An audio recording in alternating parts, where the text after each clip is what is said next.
Hi guys.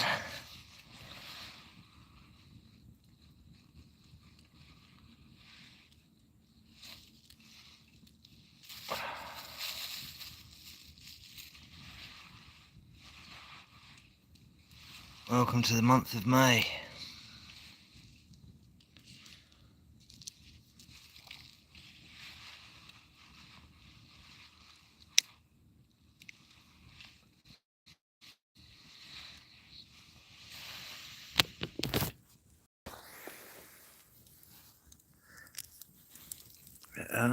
Hello everyone.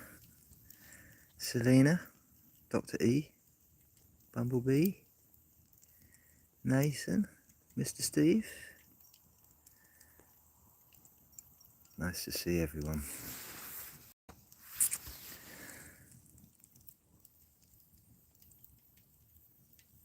Yes, but May is here already.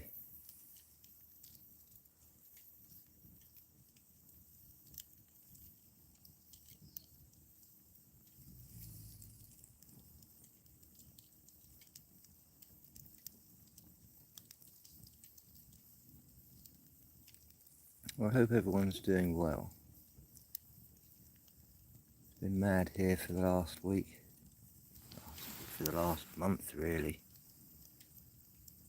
But yeah, the weather's been lovely. It's been really good.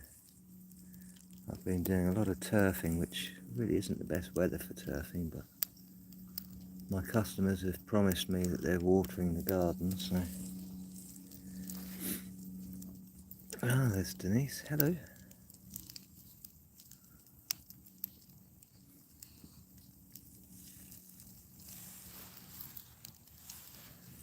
So yes, I just thought, just have a fire, randomly. 1st of May.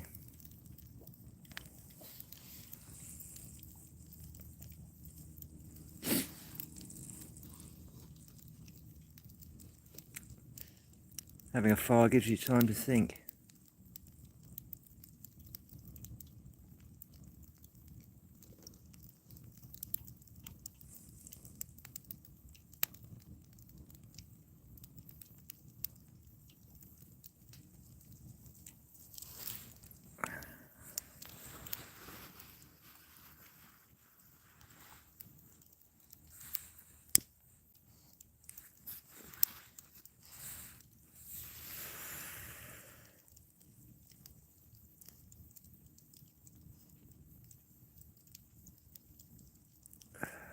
That's what I do, so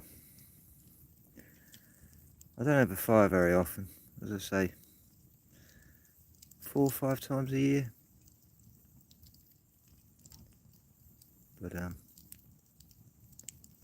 yeah, just for a few hours it takes you away from where you were. It's I come from a town where the history of fire has been historically kept in the town. Every year November the 5th comes. In Lewes, in Sussex, we have a parade that's like no other. And yeah, letting fireworks off, and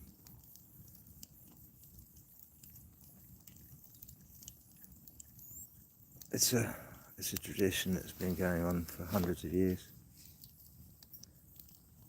And the effigies that they create every year to burn are always political. There's always a ritual involved, which gets the town going. It's the town where Thomas Paine came from, the guy that put together the American independence. So there's a long history of going against government from this town. They burnt many witches here. In fact, there's a memorial underneath the council hall where the prison was. of all the witches that they burnt. How times have changed, eh?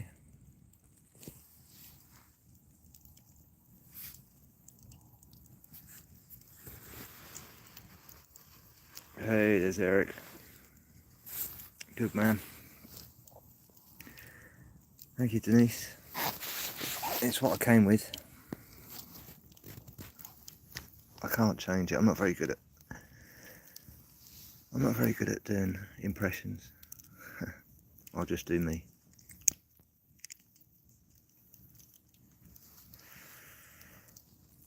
It must be something to do with the throat chakra.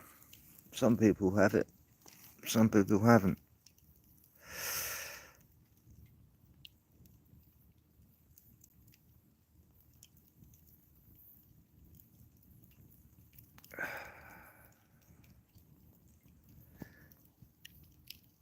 I've got some nice wood burning here, Eric. Got some nice silver birch. I've got some lovely ash that's about 2 years old. And I think there's a little bit of cherry on there as well. Combination of the three makes a nice smell. Hey, Just One Sue. Hope everyone's doing alright. Thank you for pressing that little button. If you didn't, don't worry.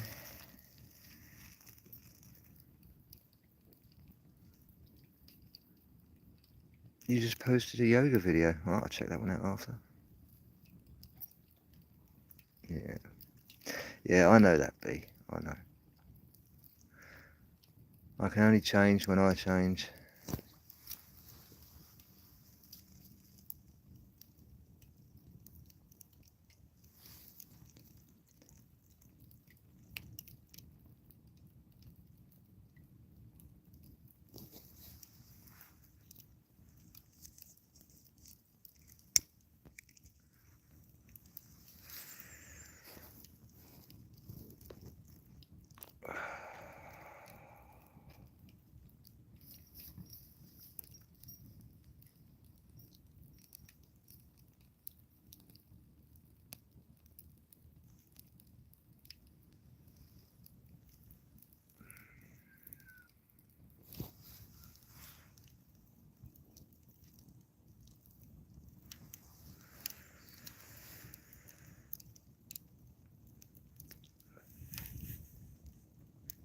It's almost half past 12.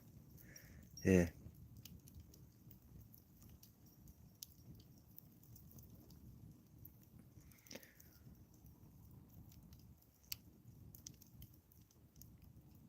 Thanks, Yogi.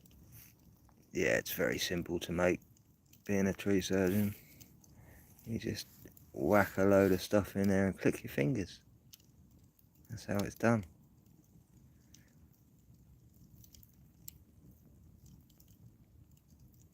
Thanks, Yogi. Cheers.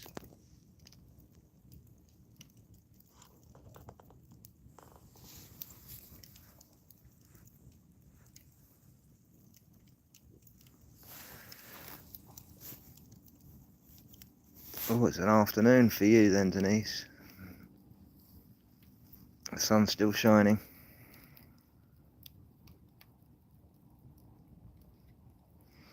Well, so in the summer I just sit out here in the evenings. I have a hammock just over on the back there, and it's tied to a post and to a tree, and just sit under the stars. The kids think I'm mad.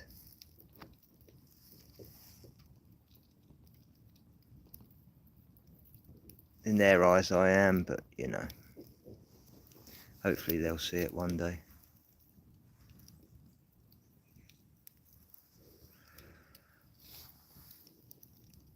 There's not enough luxuries out there for them.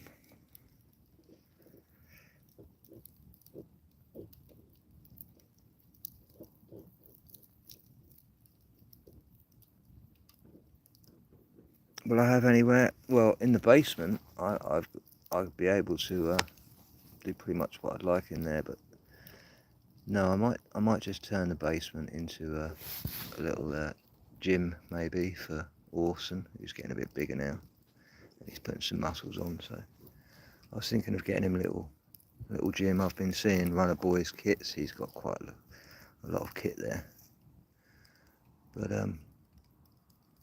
yeah, I think a little gym for him in the basement.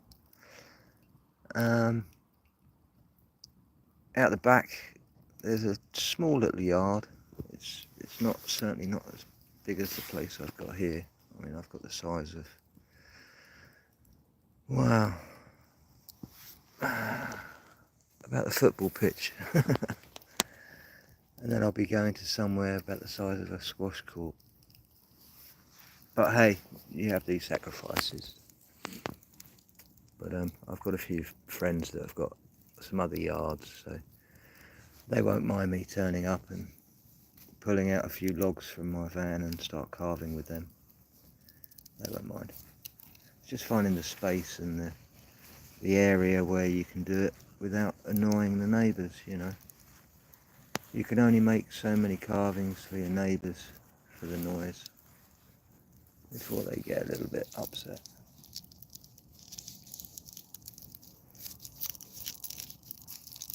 Yeah, I was lucky to find this place, but then, you know, it's run its course.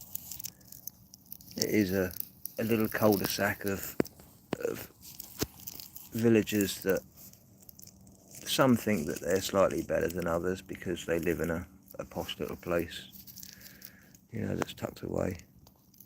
And it's very scenic round here, you know. You get lots of dog walkers from lots of other villages come. But yeah, that's exactly it, Eric. But I'm moving to a townhouse now, and kind of like my next door neighbour is exactly on the same wavelength as me. You know, she's a healer of many sorts, spiritually, and I'm going to be moving next to a teacher, I believe, and I don't know who's on the other side, but they seem to be quite nice people. They know who I am anyway, which is nice.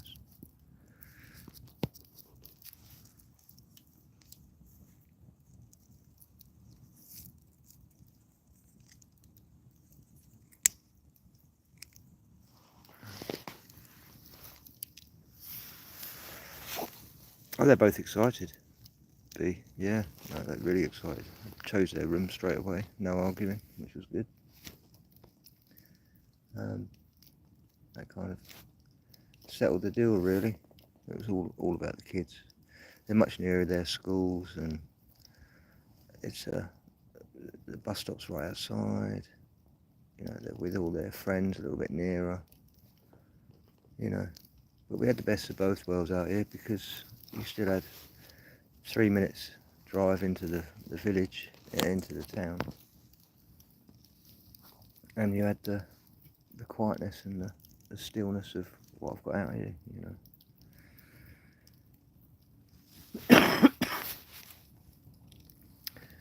And I'll still be able to have the little fires out the back. I believe there's a brick floor in the yard and a raised, I think there's a raised wooden decking, which is a bit old and tatty, which I might have to do up.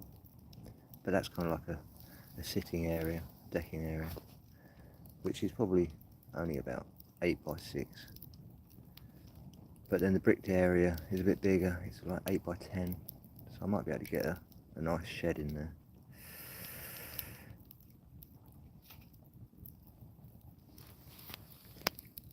Don't get too comfy as new Earth is on the horizon. Don't live in the 3D anyway, 5D or bust. Well, yeah, exactly.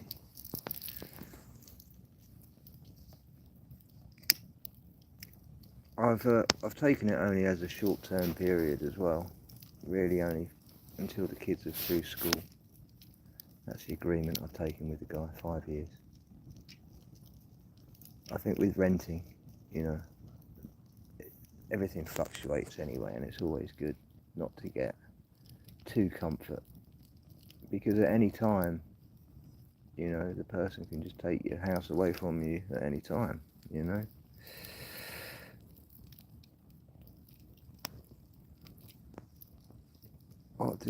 What did B just say? Oh, who you doing?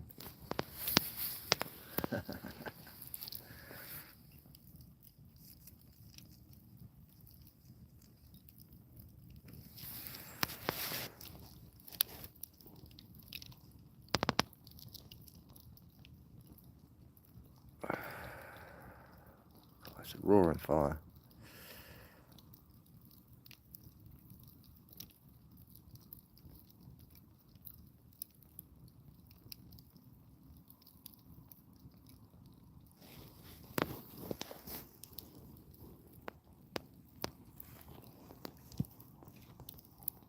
So Eric, tell me, what's the most interesting way you've made to make a fire?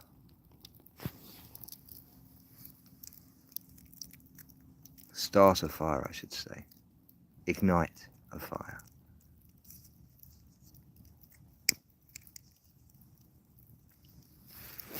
Yes, that's a metal fire pit.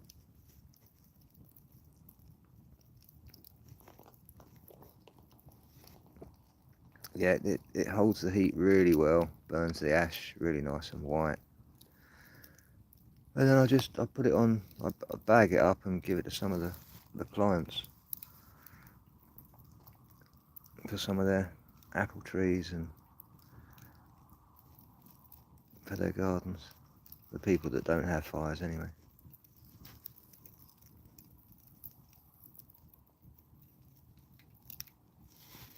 You recall Dad rolling newspapers up and tying knot. Yeah, that would do it. But that's not starting the fire. That would just be with a match, wouldn't it? So he'd use a match. Hex blocks, yeah. It's quite nice and easy. Just needs a flash. You can make your own. Nice, easy. Cotton wool, Vaseline.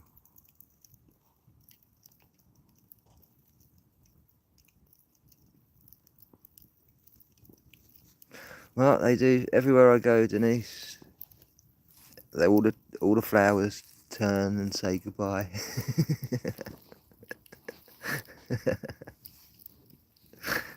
In my eyes. Battery Kit Kat, that's a good one, Steve. Yeah. Yeah. You make a very terrible fuse, but a very excellent fire starter by default.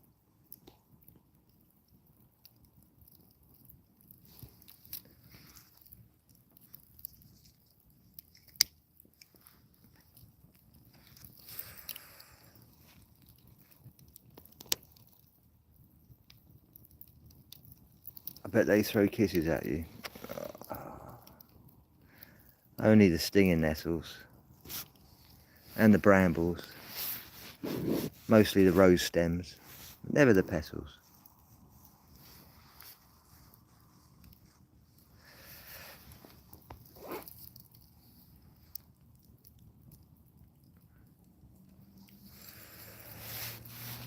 Can't miss your...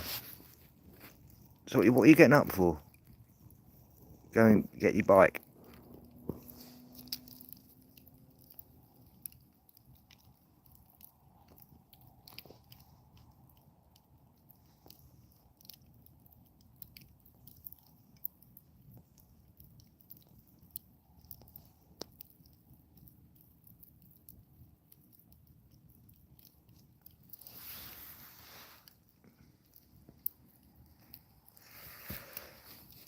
It's all good, Big Al. It's all good.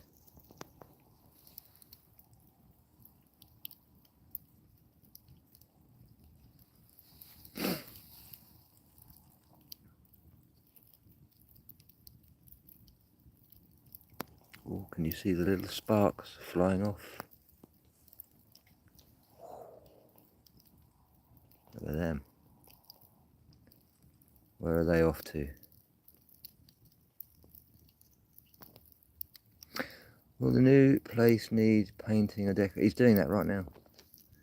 He's doing it as we speak. He's got a month to do it. He'll do it. If not, I'll give him a hand when I get there.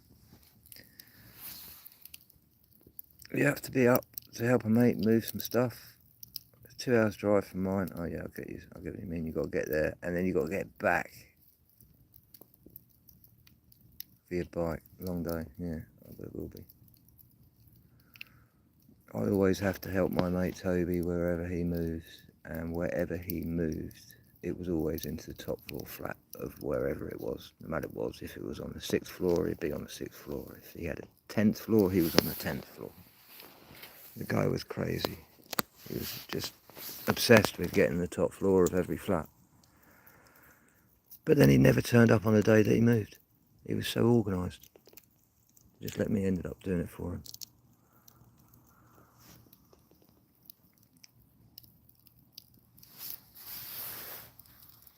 So whenever I hear of a Toby, I get triggered.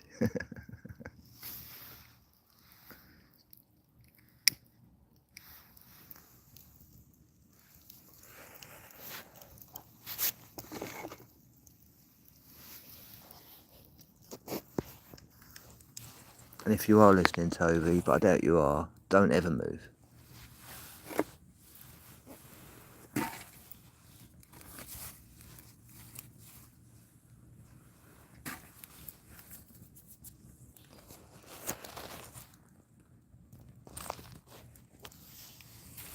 When you first saw the fire, I wondered if the UK was having power outages.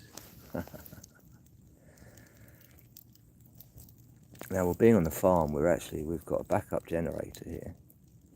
This is the thing that I'm going to be missing. We're off the water supply, which is not from the mains. It's off of a well that was dug 110 years ago in the chalk well on top of the hill. The only thing that the councils do is pick up the dustbin. And they don't even do that nicely. I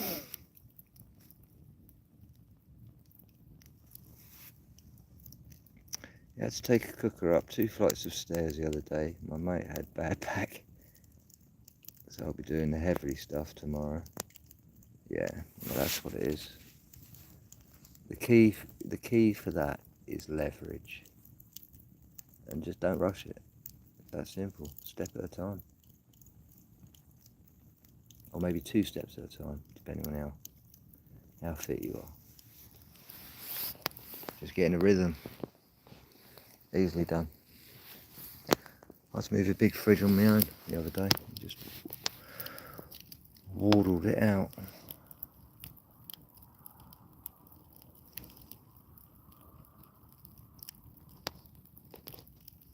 So am I on the mains water? No, not here. I will be at the new place, but then I'll crack out the distiller, and I'll get the alchemy on the go. I'll have a purifier and distiller.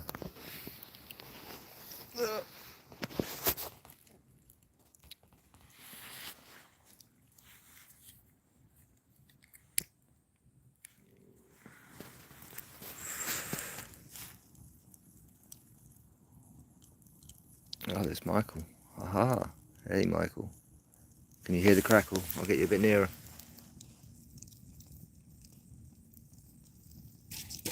Whoa, that is crackling.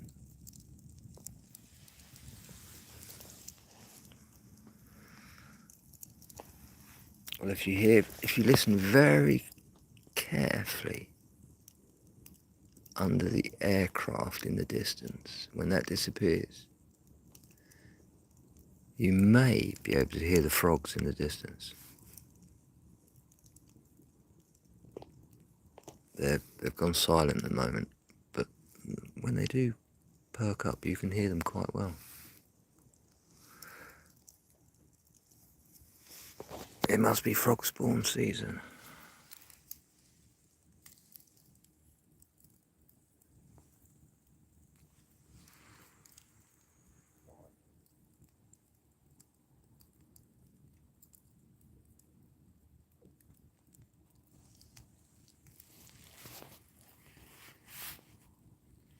I was clearing all the wood out before I laid the fire, and I came across a stag beetle. Amazing creatures.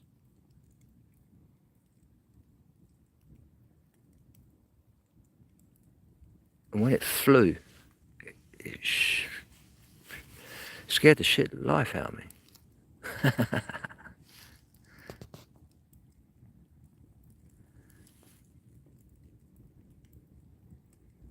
Made you feel alive, just for that instant. You know exactly what it is.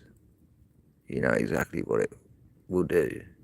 And yet, it still does that. It's fucking fascinating.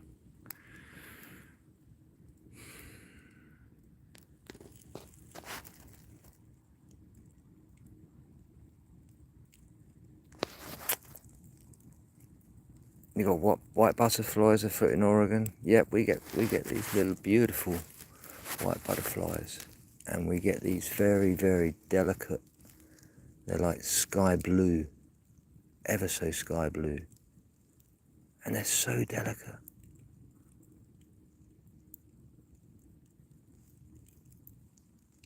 They just chase each other around. Incredible. Yeah, blackberries we've got just behind. You can't really see the hedge there. If I maybe put my torch on.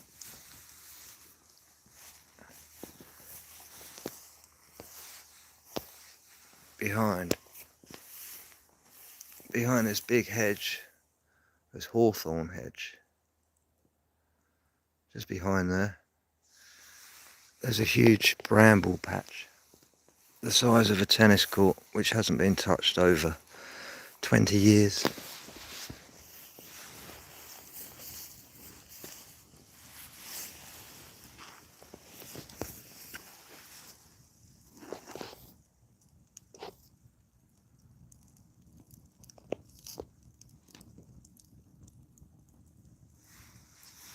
Yeah. It's got rabbit warrens in there. It's got a big fox den. I doubt you'll see the fox tonight if you can hear the crackle. He never comes out when the fire's on. He's that clever. Yeah, birds. We've got so many sparrows that come and sit in there. I've not touched, because I knew that I was leaving. I didn't bother about touching the hedges at all this year. I just had a feeling something was going to be, on the cards. So I've left everything pretty much as wild. Being a tree surgeon, you don't really do your own garden anyway. You're too busy doing everyone else's.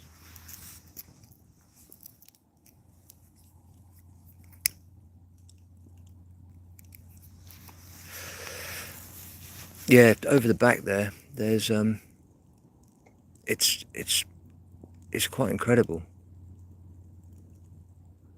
It's like a proper brae, a rabbit's brae patch.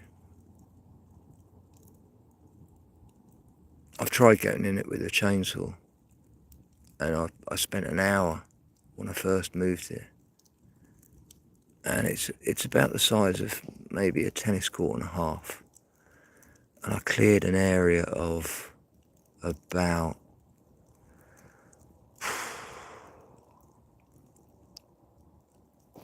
a transit, and it took me an hour and a half. And that was just cutting everything down into just small hand pieces. I mean, you literally could not move.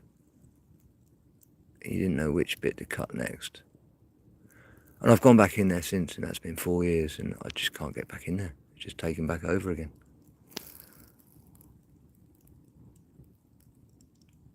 Yeah, it's extremely thick. I mean, it's like, impenetrable.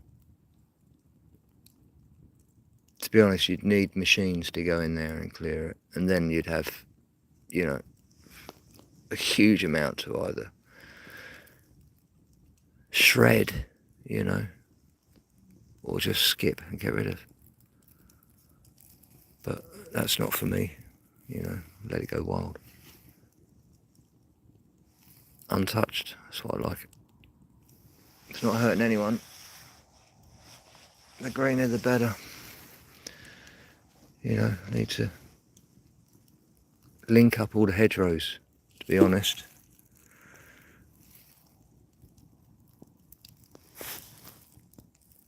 A fox and 6 cubs owes me 2 garage doors.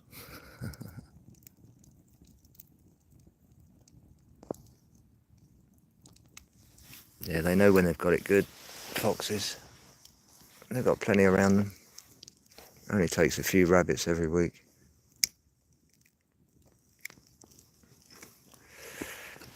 You don't know the rabbit population, you know, it's if the foxes are doing well, you know that the rabbits are doing well. You know, it's that simple. Everything's flourishing.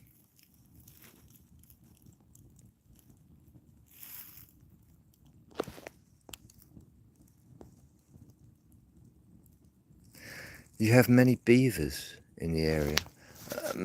No, but they were introducing beavers, believe it or not. So yeah, they will sort out the new water course and change.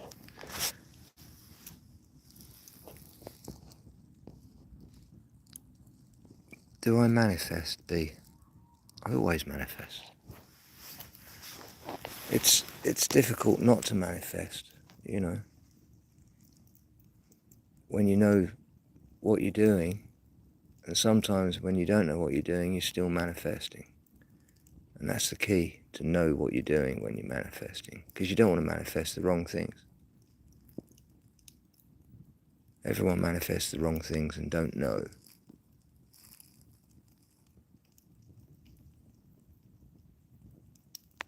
How do you start manifesting? You're already manifesting, B. You just don't realize it.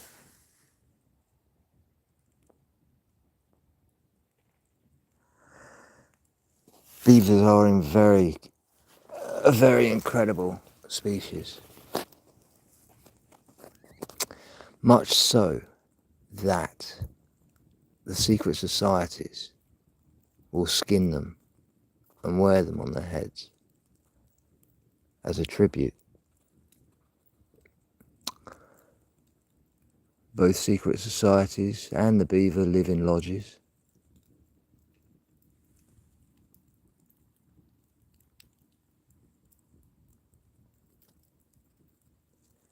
And a secret society created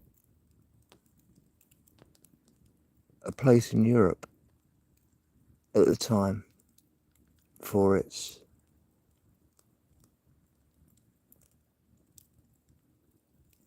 ability to create something man-made in the shape of a beaver's head. And this is Holland, Amsterdam, the Netherlands.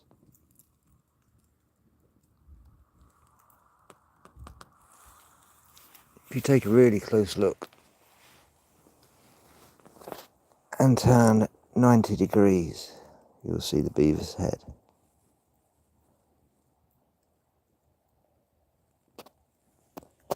It's because it was created by the Masons.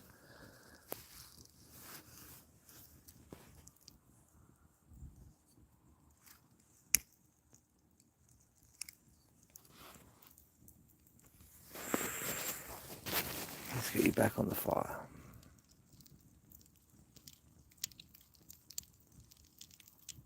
Yes, well, you have the 2 types of Masonic lodges. You've also got the Scottish Rite.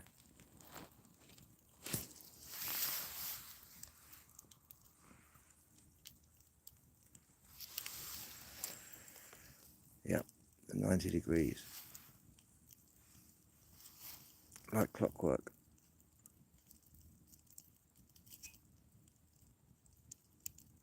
Every level has a new secret. And the secret is that the previous secret was not the real secret.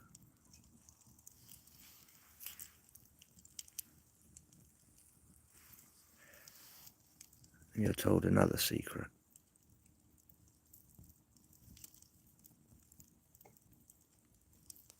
And each secret you find out isn't the real secret.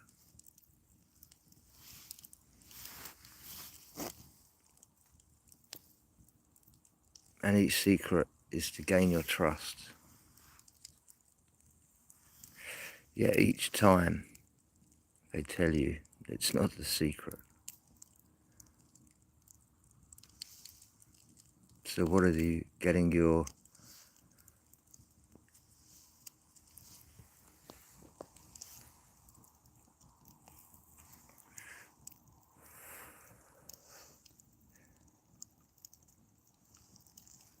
you're putting your intent into something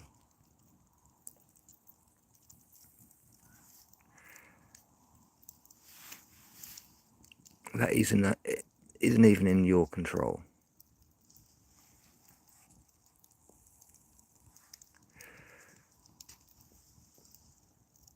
And it's just using you as a vessel.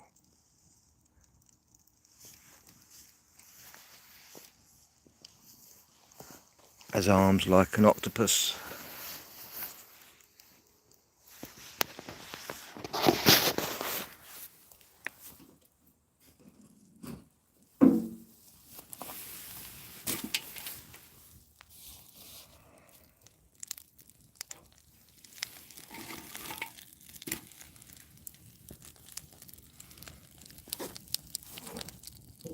The thing is, every secret society has been infiltrated.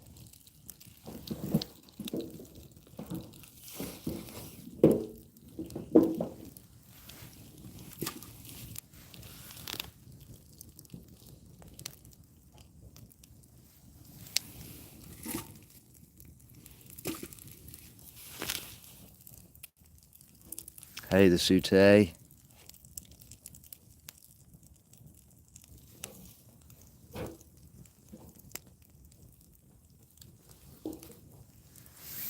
Stoking up the fire for some more magic.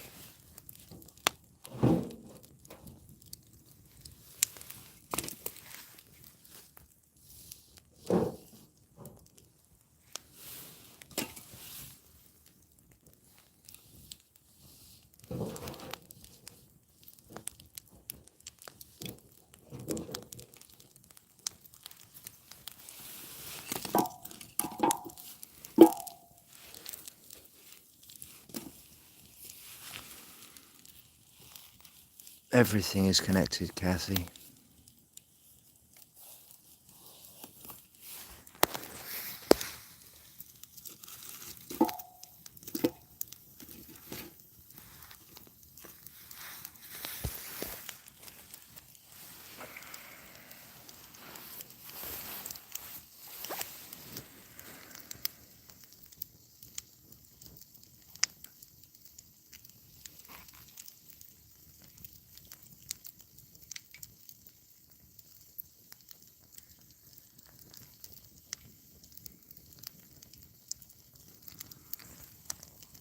Even those at the guild hall, anything that's gilded has been tamed.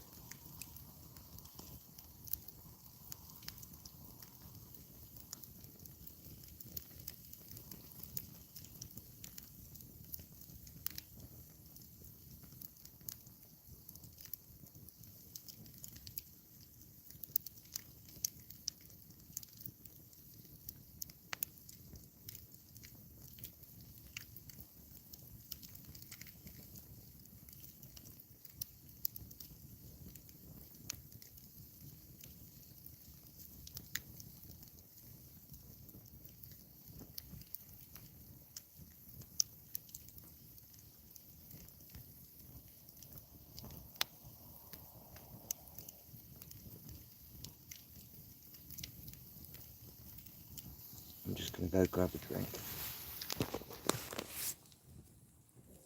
Put you by the fire.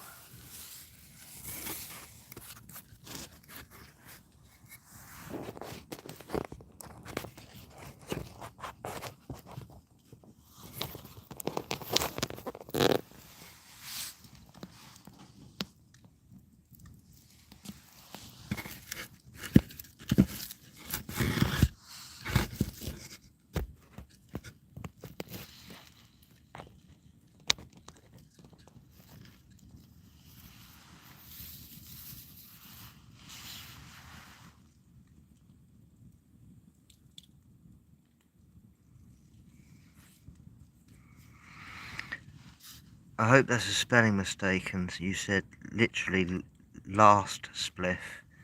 You haven't lost your spliff. If that is, then man, I'm gonna have to manifest a spliff and you've got to find it.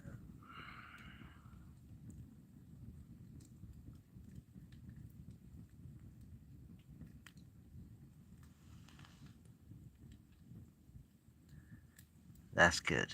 You found it.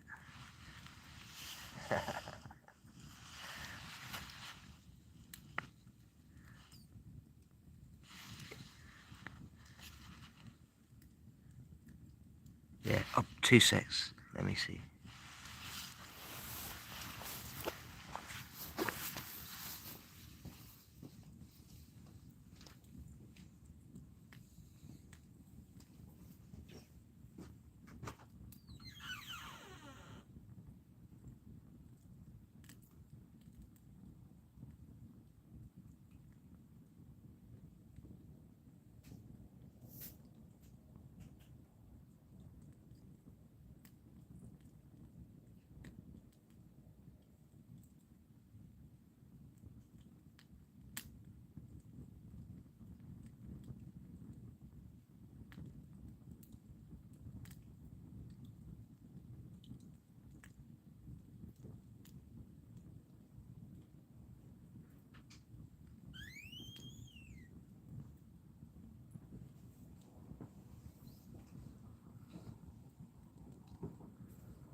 Night, Mr. Steve. Take care, man.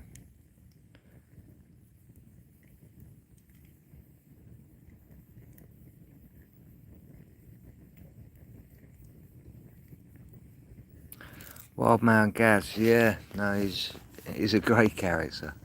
He's really down to earth. He's a funny guy.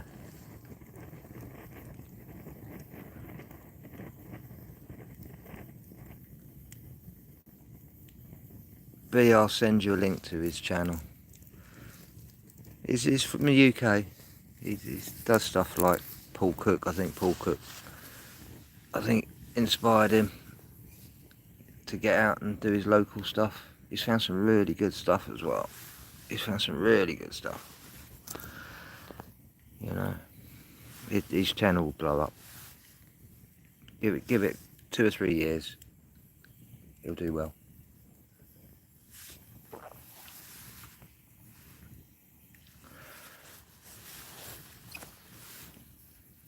so be. Let me see if I can break this down.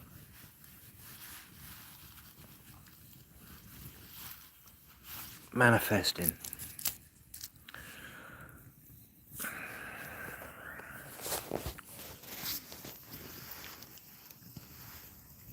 You know what you want.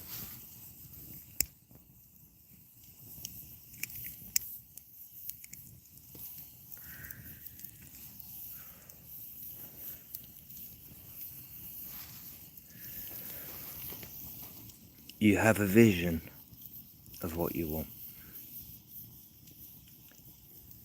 You put a name to that vision.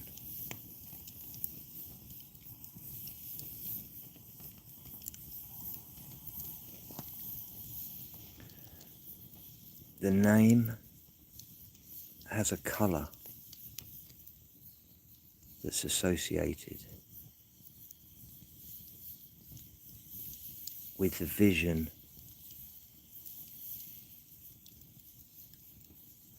and the intent.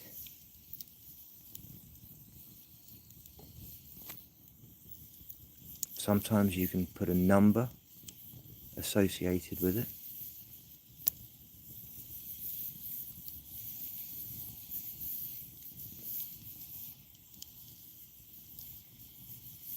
Now,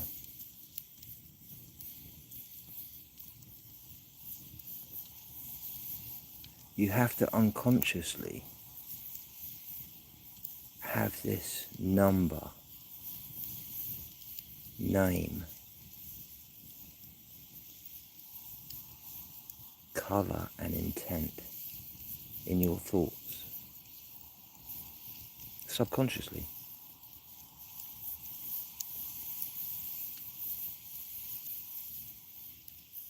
And at the same time, you have to move in the direction,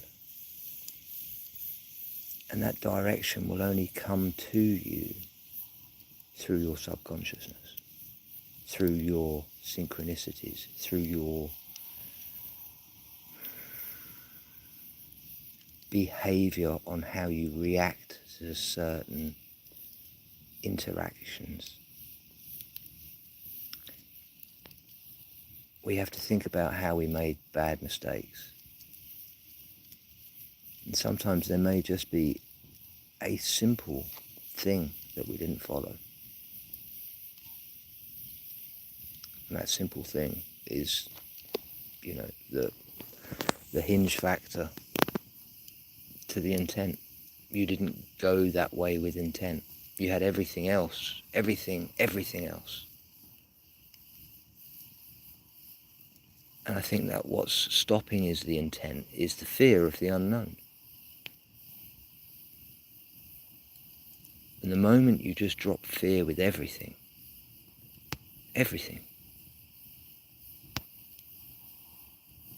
even the fear of being ill, you have to drop that.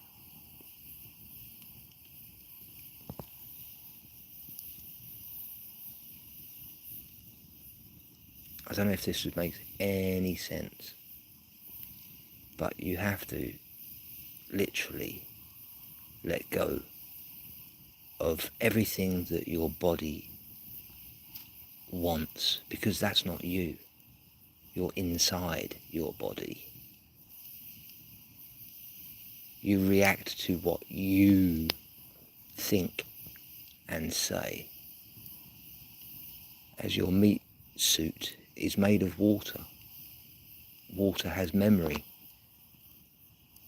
You know, we are controlling every single piece of our meat through our intent.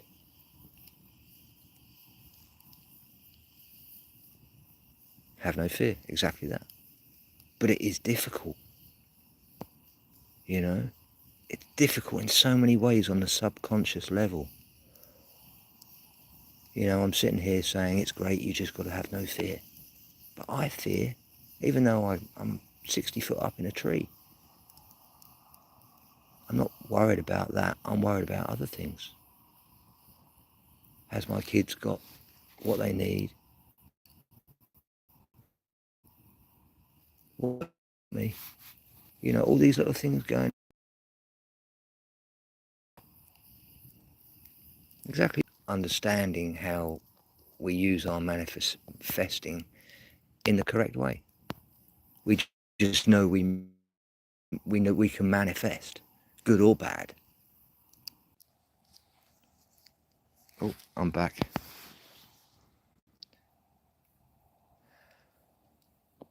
But when you have post-complex trauma stress disorder, it's going to be hard because past experiences makes you fear and repeat. Yeah.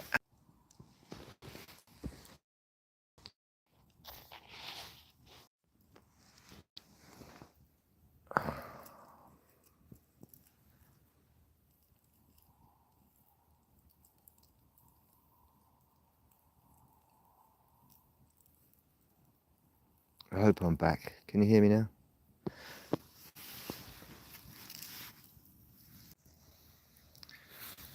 There you go. That's better. Sorry. Too far away. Let me zoom in. There you go. Oh.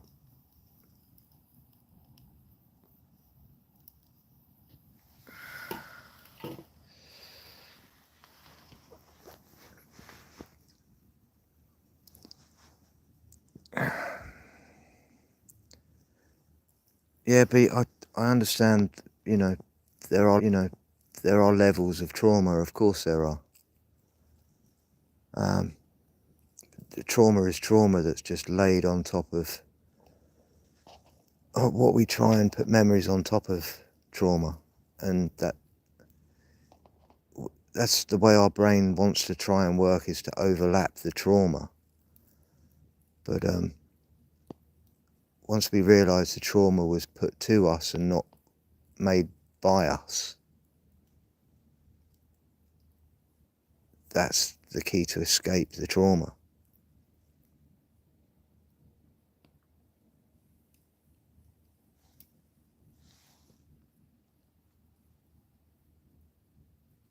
Am I still frozen?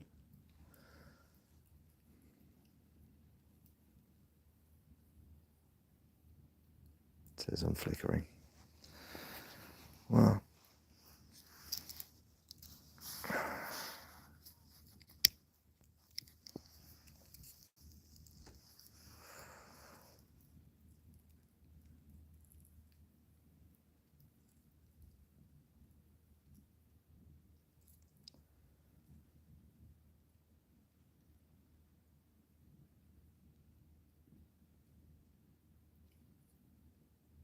no, it's all good.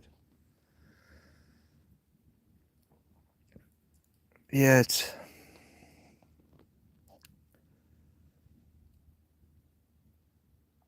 it's about looking back and trying to understand that everything that's happened to you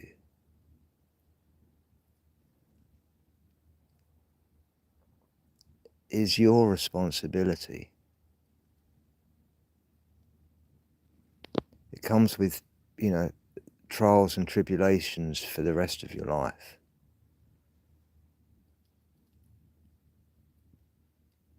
But it also is, it's how you stand up and know that everyone else has trauma in one way or the other.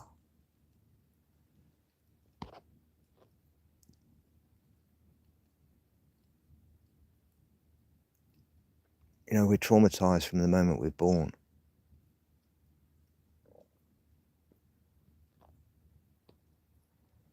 And then that's all by design.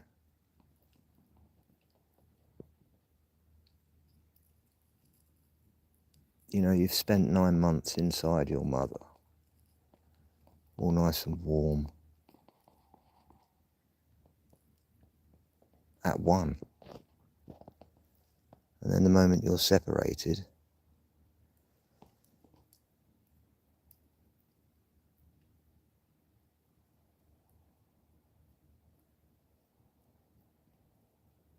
you know, you're separated by someone in a pair of surgical gloves taken away from the one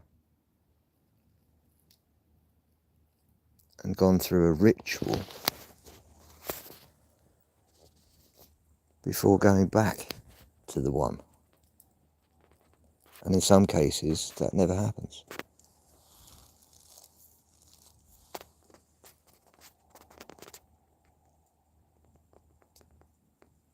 And there must be only a very few percentage of us that haven't been through that process and had a natural birth at home.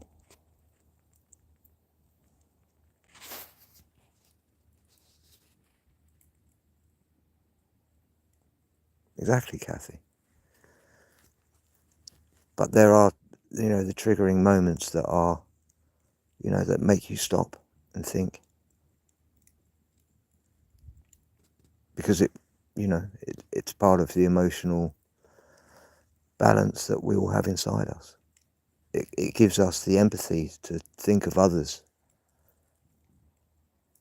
We learn to transmute whatever trauma that we've had, and we manage to manifest an empathetic state to other people that have had trauma, where some people can't do that.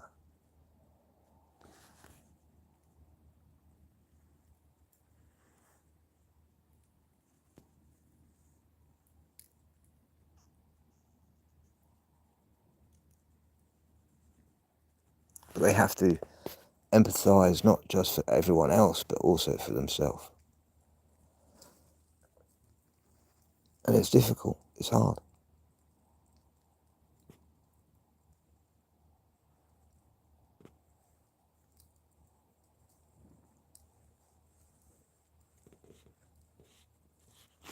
It's difficult when you see faces. You know their face. You can't not know their face because they're part of you as the one.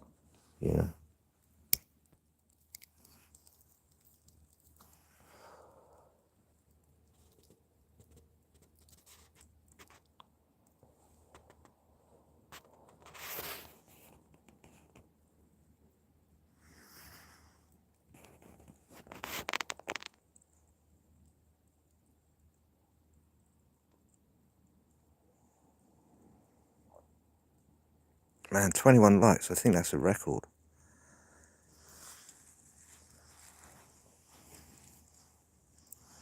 And 5 people still in here.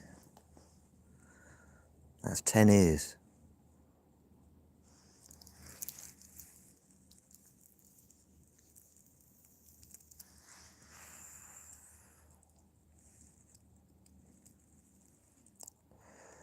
Birth doesn't have to be traumatic at all.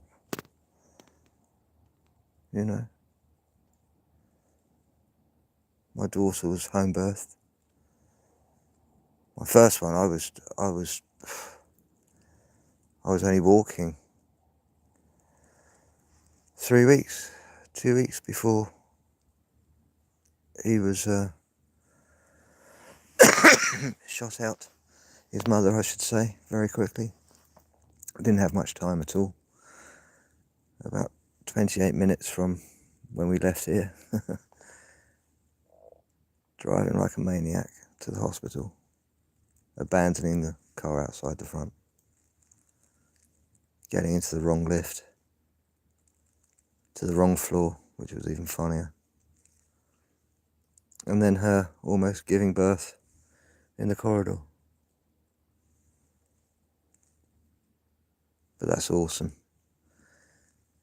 He's always running around. He's super fast. But my second, she's super gymnast. She came out in a swimming pool in the front room. We chose the second, much less traumatic.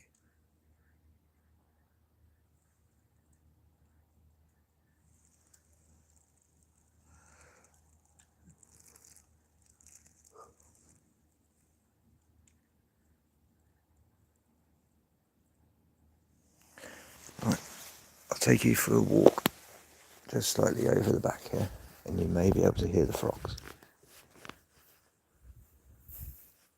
I'll stand very quietly.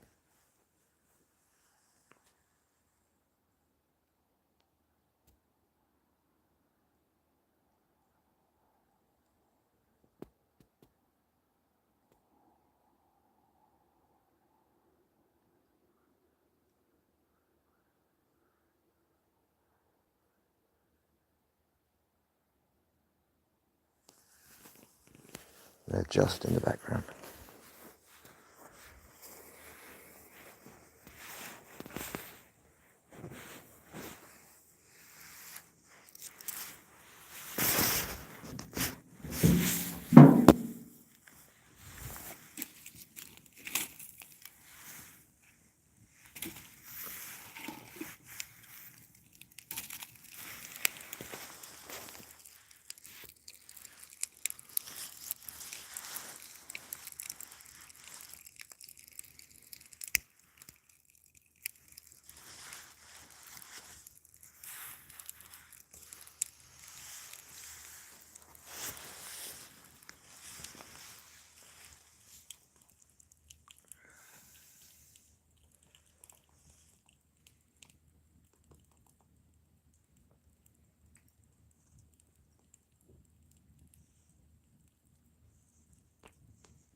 That's all you need, Denise. It's just be, you know.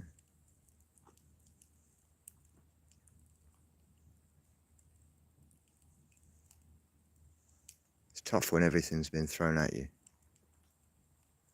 or it feels like it.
What time is it here? It's almost 1:30. Yeah. I normally go to bed round about now, but tonight is a little special. 1st of May.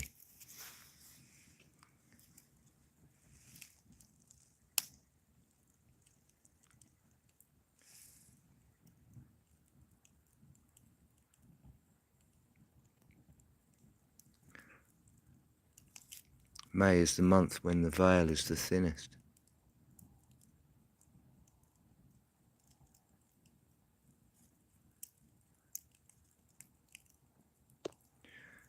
So you will see for the next 30 days, there's going to be a lot of synchronicity.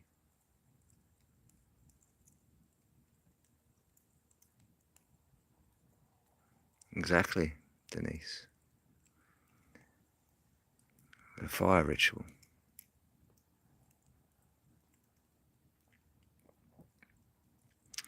Don't forget May the 17th.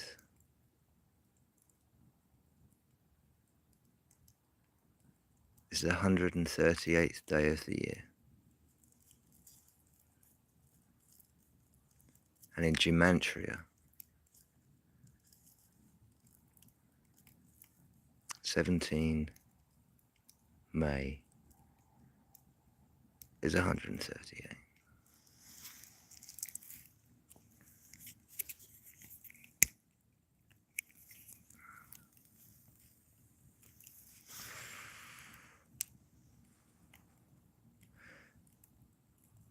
Yeah, the wood, she burns all night. These are well seasoned logs. They've been seasoned for about 3-4 years.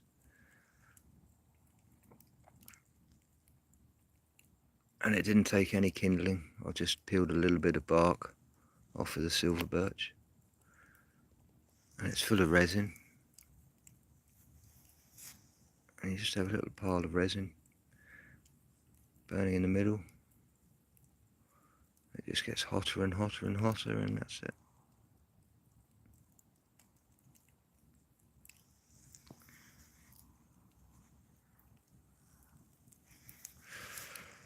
In background, what's that? Oh, what, the washing line? Yeah, I've got a blanket on the washing line. The dog's blanket.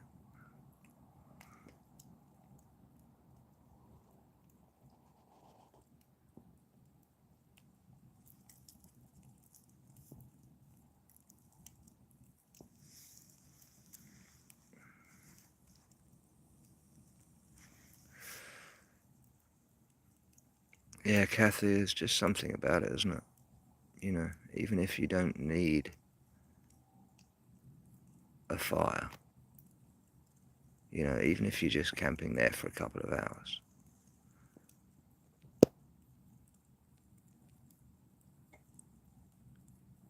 as long as you don't let it burn it as you leave, and you clear up and you make sure it doesn't look like anyone's seen it,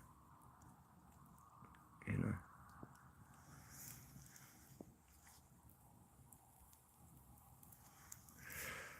There's a lot of campsites now, you know, they're all prepared and they have a little pit like this, and, you know, they usually don't want you to bring your own wood. Being a tree surgeon, I turn up with a whole bootload. And then when I leave, I just hand them out to everyone that's there, much to the owner's dismay. But, you know, you can't go camping without a fire. That's against the rules. And nature makes rules.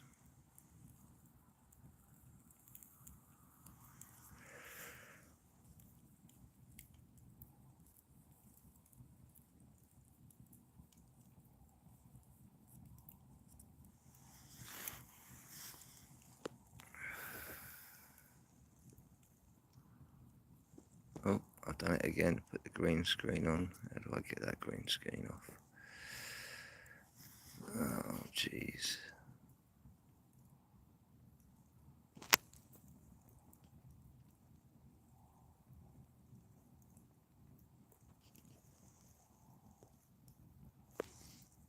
There you go.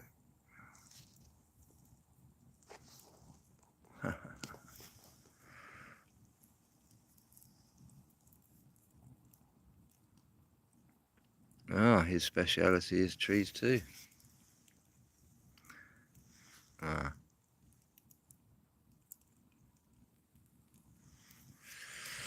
Sorry, got someone around me at the moment. I'm lurking in background. Oh, I see. I see.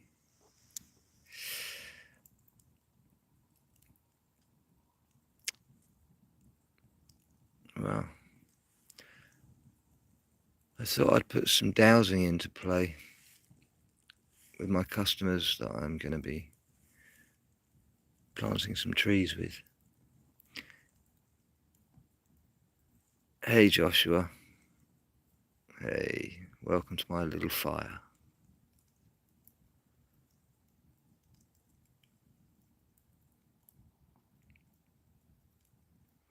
Paper bark maple, nice.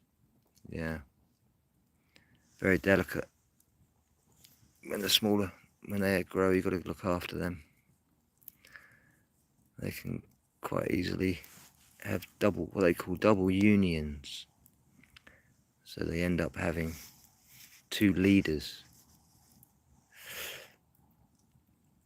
Oh yes, yeah. It's the same wood, Eric. I've only put about 5-6 bits on. I'm not putting any more on now. I'm just going to let this burn out. Yeah, nice peaceful fire. With just the frogs in the background. And a snoring Cosmo. Just behind me. There he is, look. Faster kipper.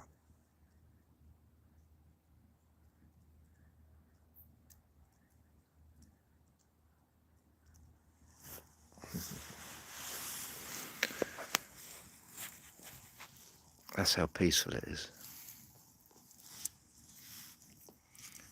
Why would I not want to move to town, hey?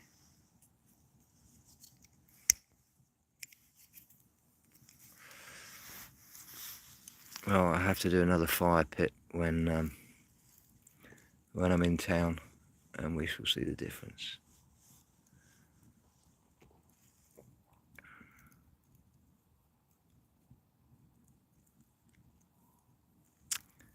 Japanese maples, yeah, lion's mane.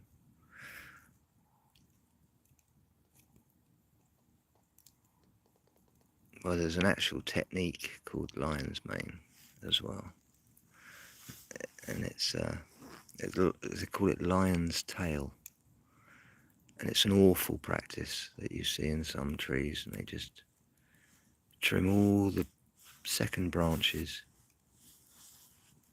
but leave the very ends. It's an awful, awful practice, but you do see it in Europe somewhere. I forget where it's quite a usual practice, but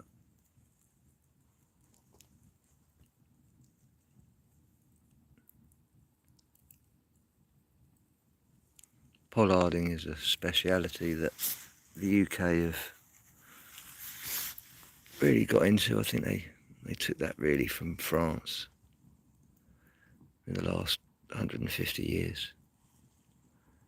But then, when you think about it, you shouldn't really have to pollard a tree if you plant the right kind of tree in the right place. Pollarding is only reducing a large tree to a more manageable size, and only some species you can do that with. Willows and a few horse chestnuts don't really react. You cut them back too much.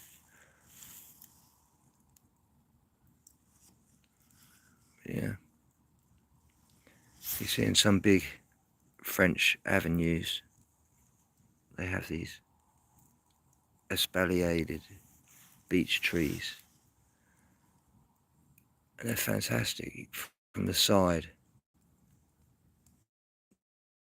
there's a huge row of trees, the whole canopy, all the way down the street.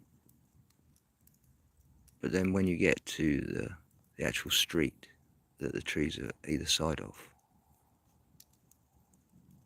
they have been completely cut all the way down the street and opened up, so there's no canopy at all. And on the other sides of the trees, so they're completely flat, running all the way down the main road. And it's designed to let cast shade, but the management on it would be incredible. It would seem like, you know, it would deemed unfeasible, really, only for aesthetics. And that's not really what trees are all about.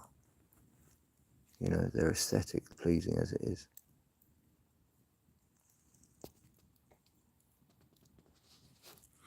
When I prune small trees, I let the tree tell me what to do. The deadwood presents itself. Yeah, exactly. Well, always take off the deadwood. That's the key to a healthy tree. Because the tree will automatically know where something is not very good, and it will compartmentalize all the way back to living tissue. So you just trace where that's going to be, where the living tissue is, and you beat it to it. And so instead of it compartmentalizing itself from an old wound, it's a new wound which has just been created, and therefore it's being stimulated by the new tissue and will recover 10 times quicker than if you just cut the deadwood off at the deadwood, if that makes sense. You're saving the carbon reserves which are in the roots for when it actually needs something to fight off.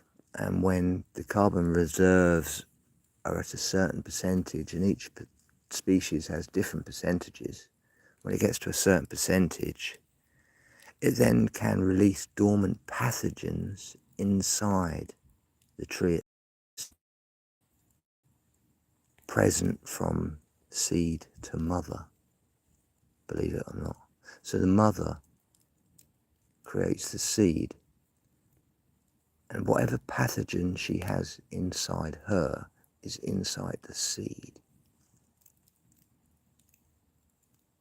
Ain't that mind-blowing?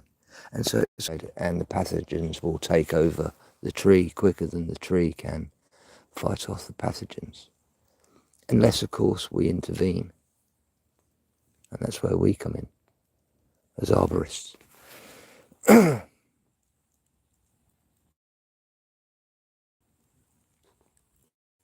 is connected. You know, we are like trees. Our biofields are like trees. We go to the trees.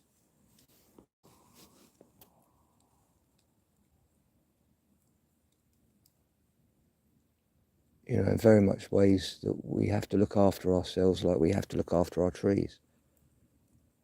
You know. Everyone is a walking tree, but together we're a forest, you know.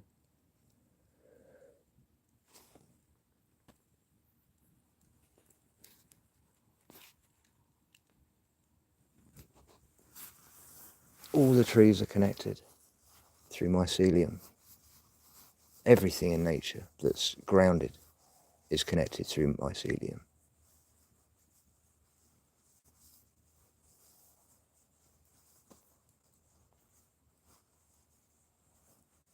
And so we have the same thing, but it's not mycelium. It's to do with vibration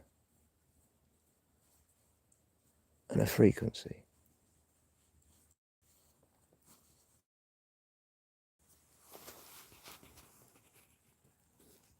Oh, you didn't have to do that, Josh, but thank you very much, mate.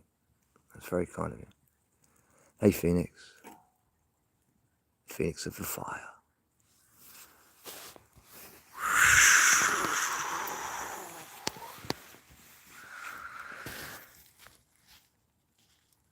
Yes, an energy. And energy can never be lost. It can only be transferred, and that's what happens, you know. There are two kinds of people here, you know.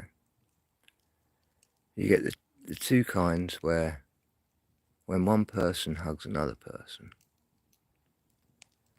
if their heart chakra, let's just say, is at 100, and they're hugging someone who's at 50, 60, say, instantly that 50, 60 will be at 100. That's how it works. The person with 100 won't lose a thing because it's got the energy of the person who's raised their energy.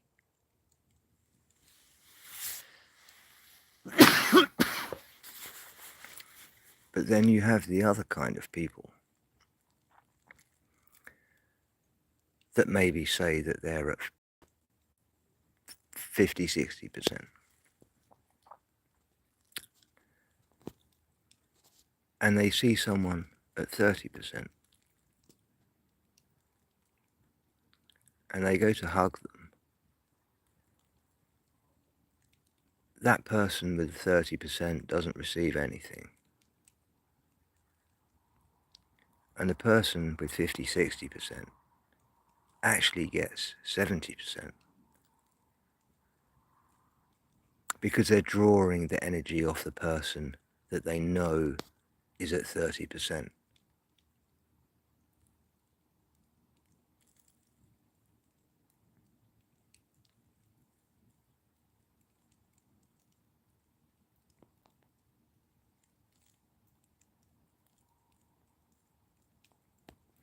So it's about protecting your energy and not giving your energy away and knowing your worth. The moment you know your worth, you can't give your energy away like that. You can only gain your energy.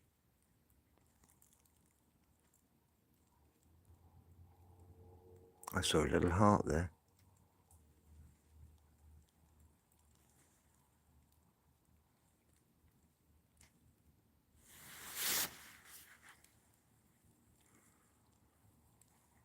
Well, I saw a few more there.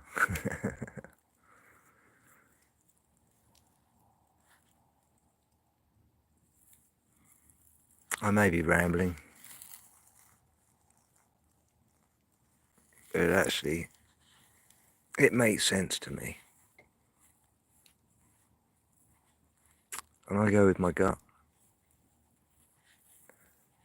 Maybe not as much as I would like to, because your head does get in the way, because that's where the emotions are.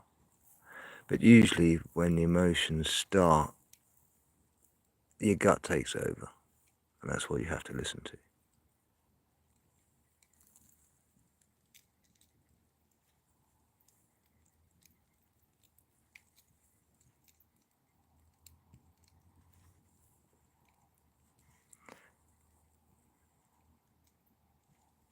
Thanks, Josh. I do get triggered by that word nice, though. It's a long story. But if you look at the etymology of knives, it may trigger you next time you say it. But words are, words are words, it's how you use them. And the energy you put behind it. And I see you said it in a very sincere way.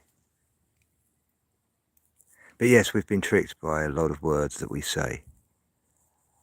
And as long as we know that we're saying them in the context that we want to say them in, it matters not. But for those that wrote those words, they have different meanings.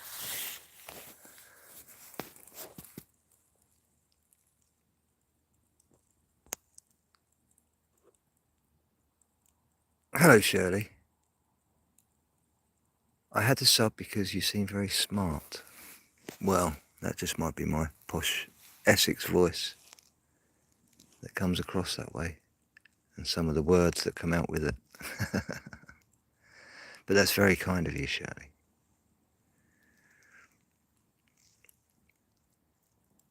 Where did you find me, Shirley? Very interestingly. Because I'm pretty much everywhere. Oh, Danny, that's the first thing I think of. No, I watered the grass down, but it's... Oh, I've done it again. It's a good 6 inches off the ground. But yes, it's all good. And there is a hose pipe just next to me as well.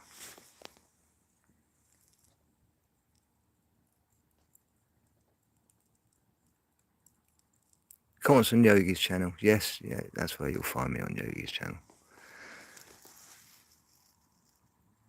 Hey Code, long time man, nice to see you. 11:11.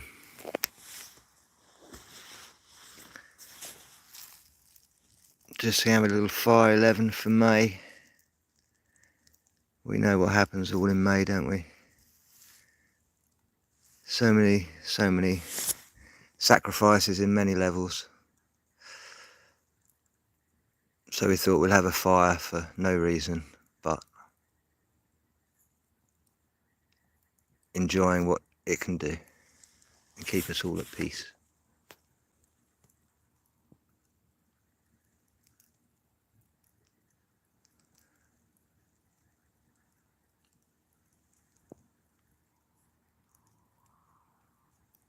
Such a lovely community here. Everyone, you know, from all different backgrounds as well, you know. If you've managed to make yourself to this channel, trust me, you've done something right. And you've found yourself in a place where magic will happen.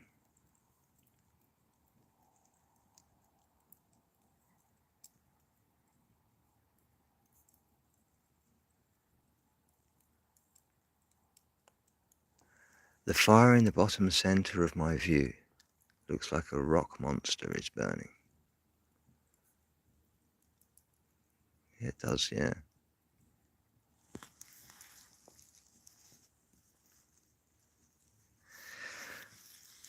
I look nothing like an owl wizard.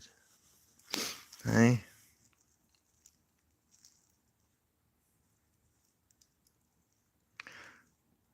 Well, oh, thank you very much, Danny.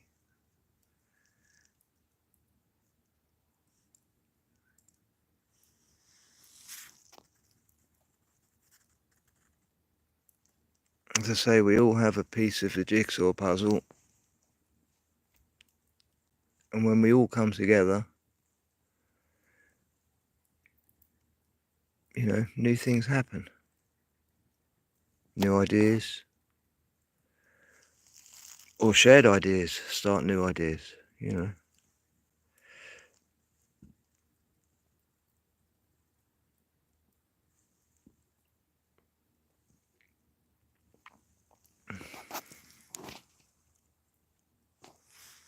Hey, greetings, John.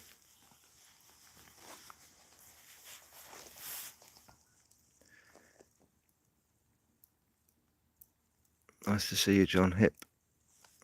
How you doing, mate?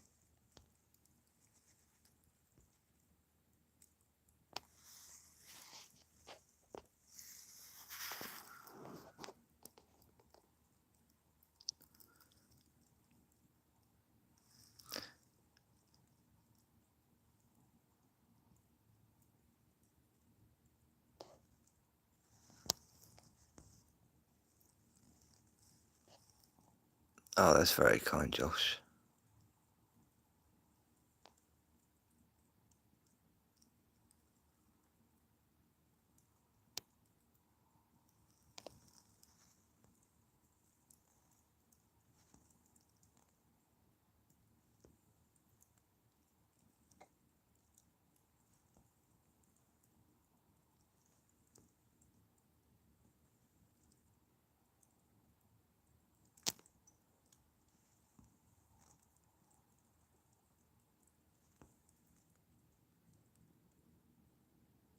Absolutely, Eric.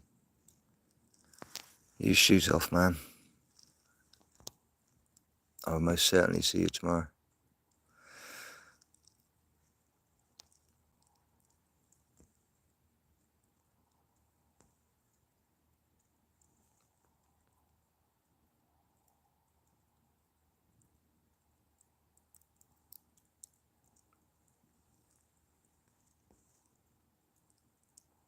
John shaved his beard. How long's it been, John? When was the last time you shaved your beard? That is the question.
Indeed, 5 is change, but also 5 is also balance.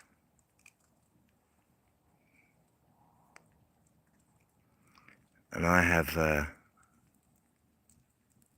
I'm a life path 5 myself. But I also have 3 5s in my chart, which is amplifying the balance. And a life path 5 has many addictions. And it's about overcoming those addictions with balance.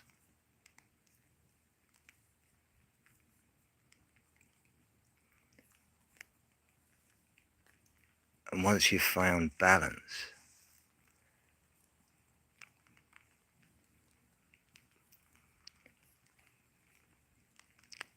it helps you with constructing archetypes, especially in dowsing.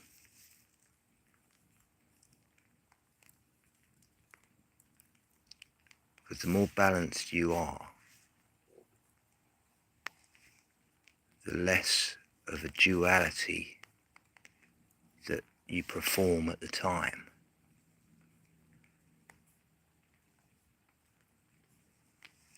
There are no sides to anything. And in magic, if you want to call it magic, it's all about being ever present. There is no sides in magic. They say it's the left path and the right path. It's still magic.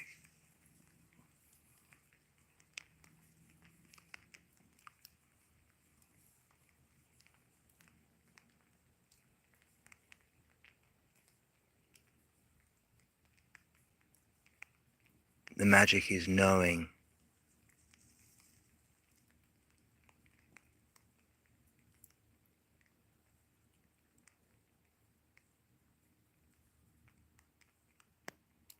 you know the fire is hot and it will burn you.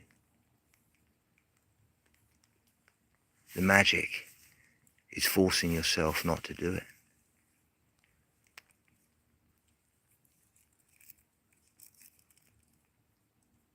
But you know it's hot. You can test yourself and find out that it's hot.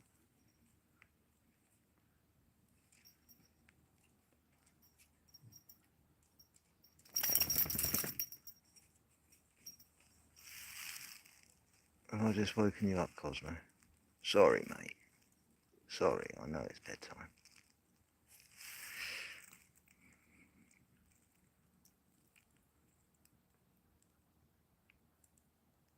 Dowsing. I'm writing in my journal to research, investigate where is hidden knowledge in it, my intuition tells me. Well, yeah, I mean, everyone dows. Everyone douses. You just don't know it. And dowsing, some require a tool, an aid, to show them that they're dowsing, in a better sense. You know, there's pendulums, there's rods. Yeah, Cosmo. Cosmo.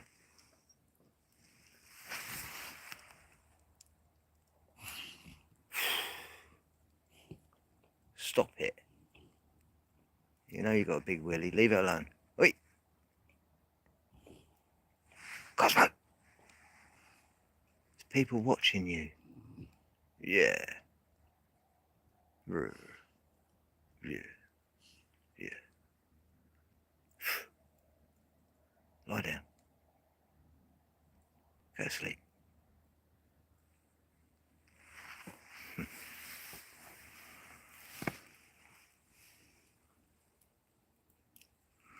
Oh, yeah, that's Cosmo. Yeah. He sleeps with the 2 pussycats. One's out hunting at the moment, and the other one's snuggled up on my daughter's bed, keeping her cuddles.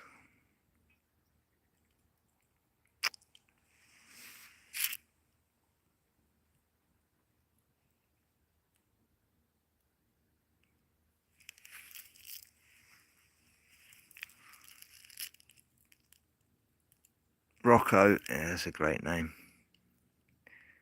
Yellow lab, yeah. No, he's a golden retriever. He's got ever so long hair. He's 4 years old now. Still got all his bits. The wife was too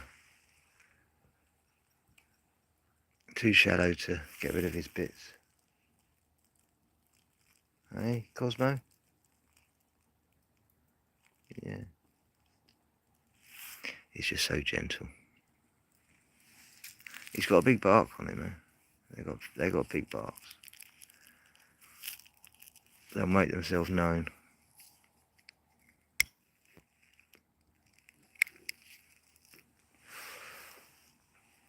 So where were we? Dowsing. Yes. Well, I was first introduced to dowsing when I was about 6. In fact, it was probably even before then. But dowsing itself, the word dowsing and divining, it's an ancient word, not used hardly ever. Hence why not many people know.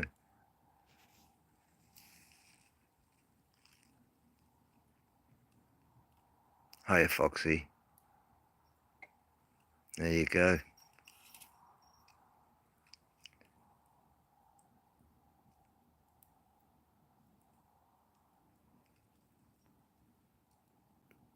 Well, my great aunt, which was actually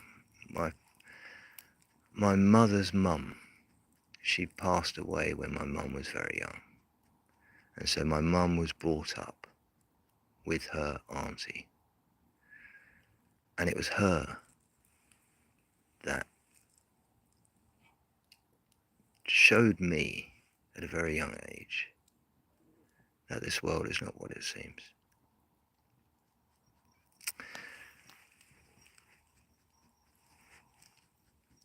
When I remember her, she was just a little old lady. Her husband, he was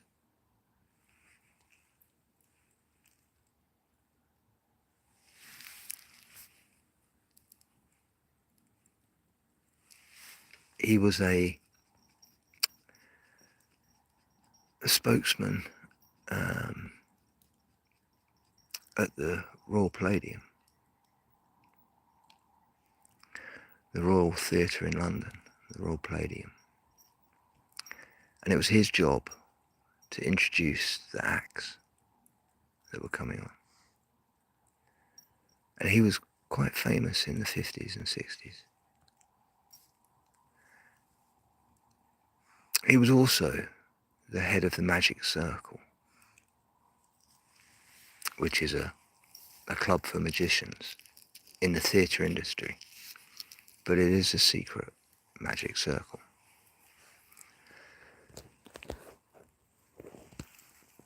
And so he always used to do these little magic tricks and stuff on the table and bits and pieces. It was the cabaret kind of style of magic.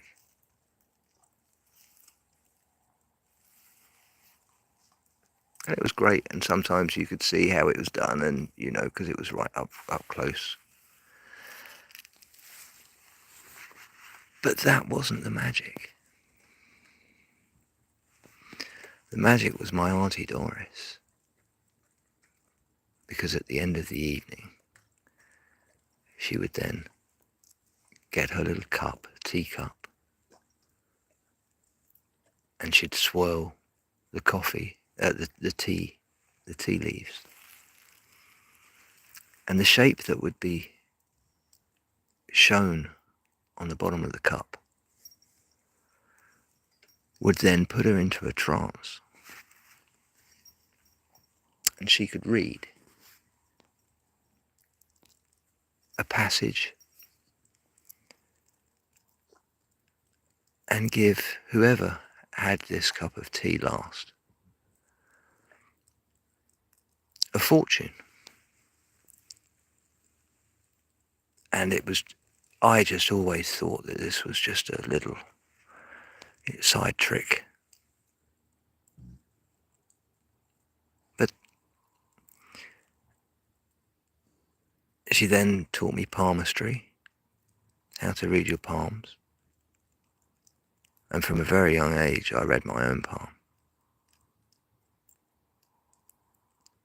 And pretty much everything that I was told when I was 6, 7 years old has played out. Now, whether I had manifested that myself from an early age into what could be read,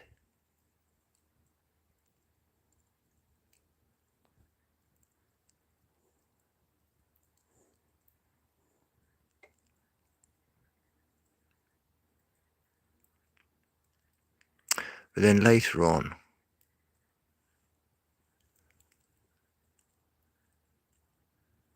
I found that my Auntie Doris worked for Winston Churchill.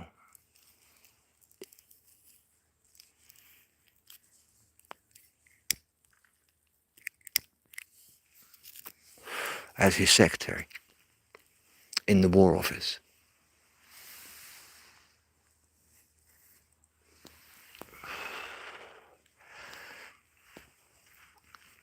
And that she was picked for her abilities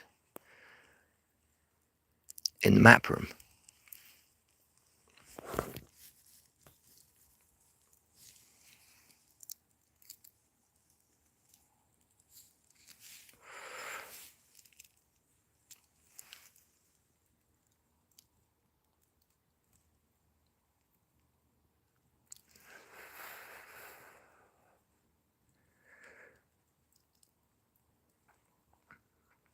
Now, she passed away when I must have been about 13 or 14.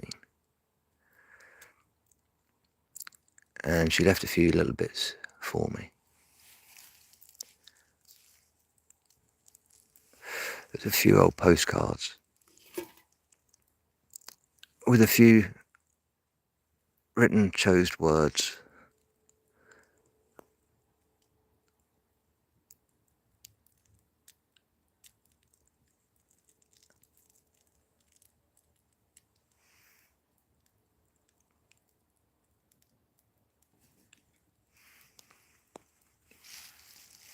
Oh, I see we have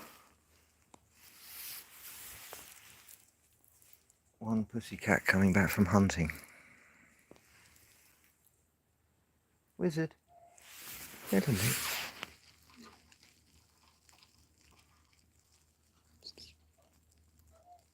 Hello, mate. Hello. Yes. You're not sure about the refrigerator? No, it's going tomorrow. Yeah. Something strange in his neighbourhood.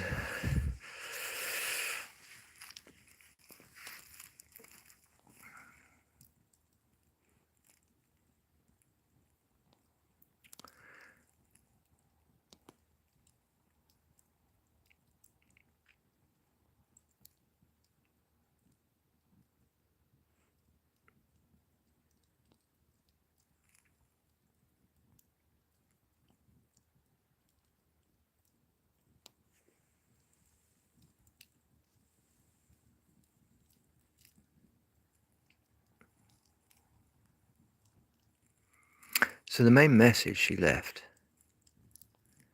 on this postcard was be open-minded.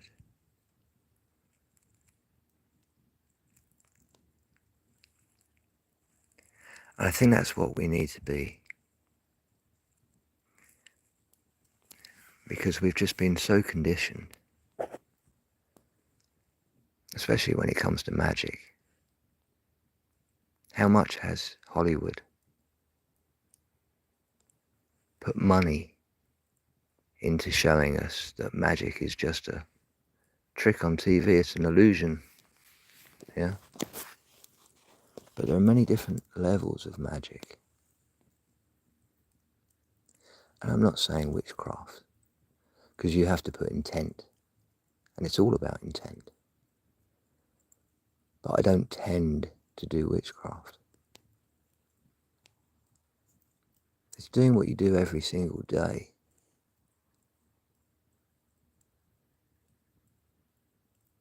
Everyone does it, but they don't know they're doing it.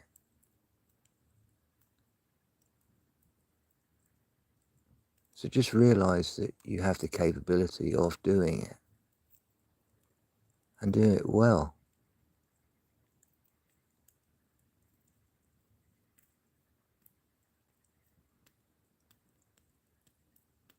You know, we all have these instincts. And the tools are there if we want them. You know, my Auntie Doris, she never used rods or pendulums. She used to put her fingers together. All it was just two fingers like this.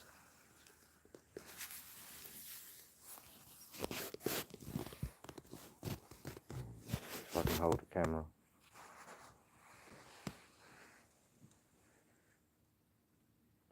And she'd ask a question, and she'd pull her fingers apart, and whichever one gave way,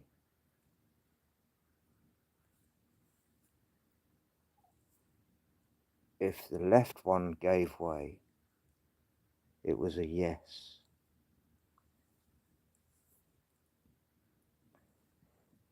And if the right one gave away first, it was a no. It was that simple. And you just see her sitting in a chair, doing this with her hands all the time. And she's asking questions all the time.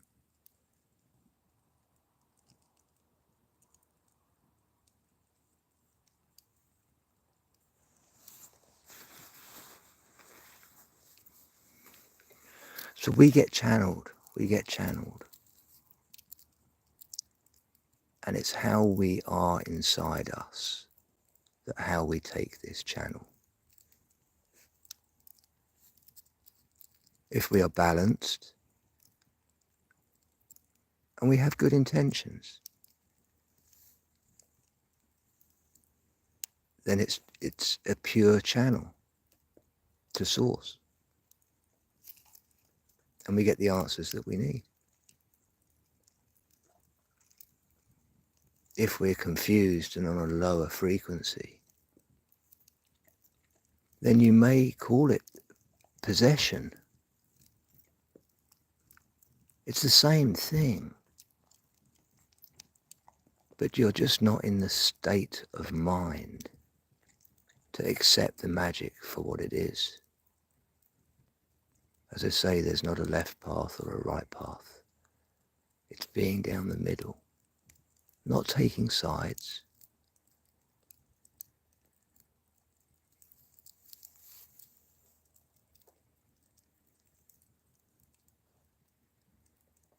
This is so far away from a free Palestine flag. Or do I support Israel?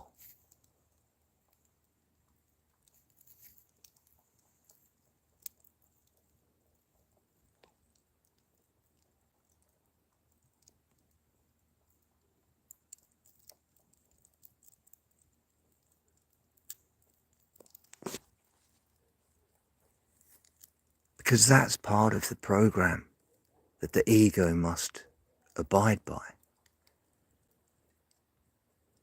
There's no balance in that.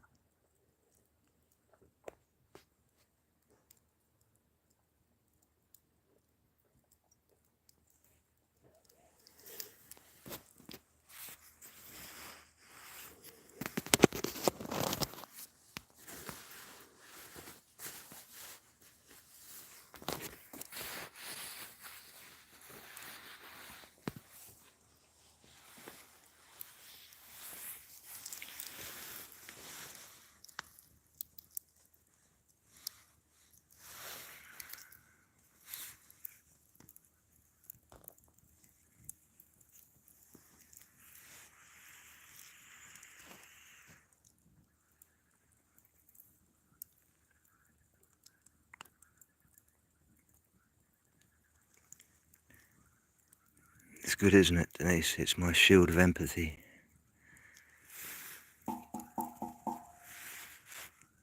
Got a nice ring to it.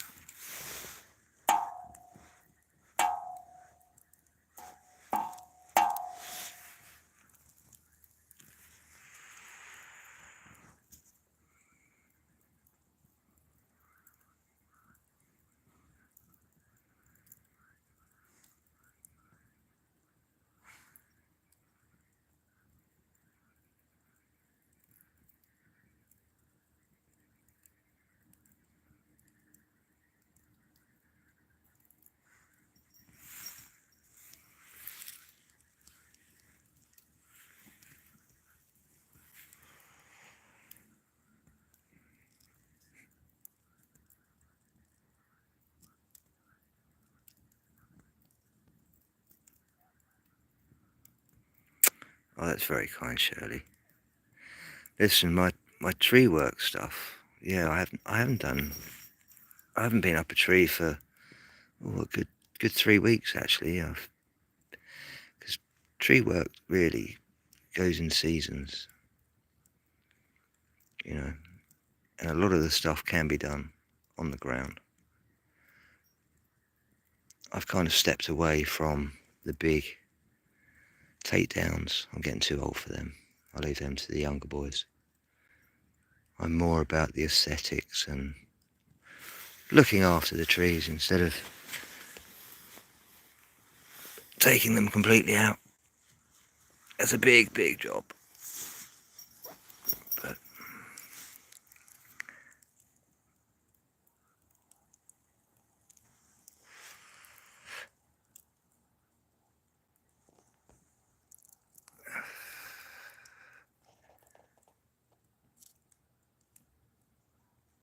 I should have to do some more of these talks. Because when I'm working, you know, I am trying to concentrate as well, being 40, 50 foot up. But you do get a conversation out of me. I do take you through what I'm trying to do up there and not just have some fun. I don't take any of my work as fun, you know. Well, I do actually, it's all good fun. I wouldn't be doing it otherwise. But you know, it's very kind of you, Josh. I just, you know, I don't have many friends around here. The friends I do have, you know, they have their ideas about me, and they're certainly not on my level, and they certainly don't want to go to my level. I can see many blocks that they've got. I've got one chap, ever so nice friend, really nice guy. But I try to set a seed in something that he can't see. And he instantly goes to a debunk video that's already been prepared. And I keep saying to him, you know, be fully open-minded. He says, oh, I am open-minded. I'm so open-minded. I said, well, you're not. He said, how can I be more open-minded? I said, well, it's because you've still got all your disbeliefs. How can you believe something if you have a disbelief about something?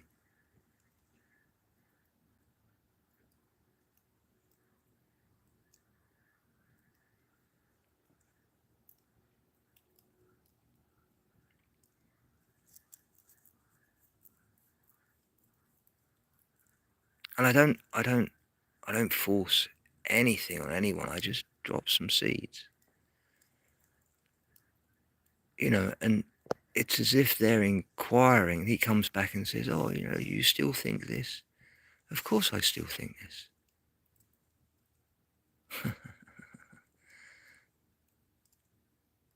After all these years you've known me, and I still think differently of you.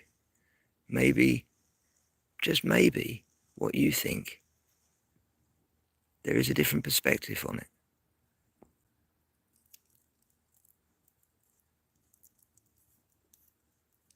And the moment you change your perspective, like Eric says, you start to see things in a different clarity.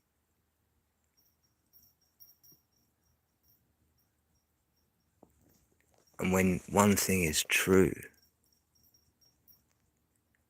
it will be seen from multiple observations. And what he's seeing is something through one perspective.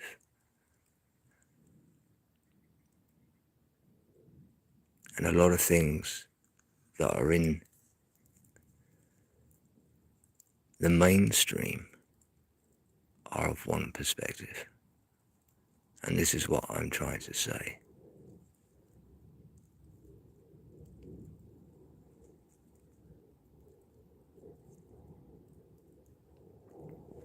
Nothing is what it seems.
I just want to say thank you to the trees that gave us the energy tonight.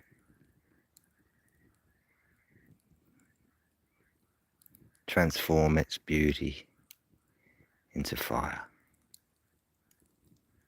for all of us to enjoy.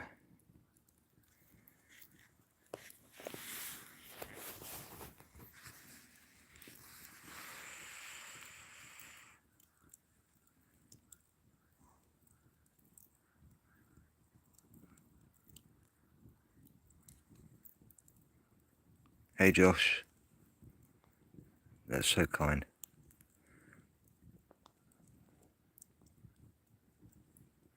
It's hard being on different sides of, the plane. And those things called time zones. And we all try and do our bit. I wish I get on here as much as I possibly can. But I find myself on everyone else's. But it's nice to have a bit of time to myself and get my thoughts together and just have a chat with people that come in,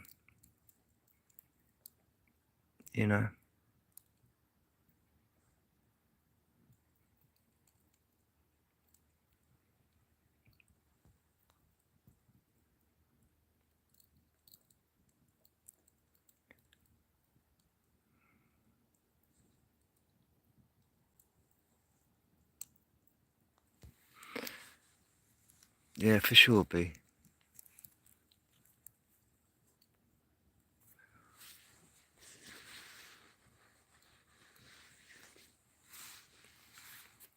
yeah, I'd bag it up, Polly, for some of my customers that don't manage to get, have fires, or, a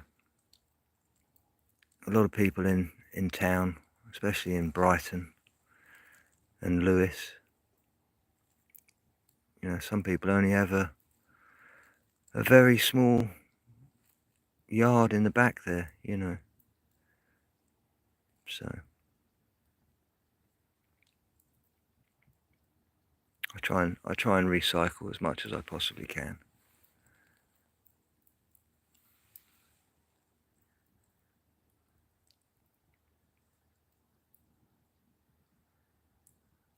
Très, très as well.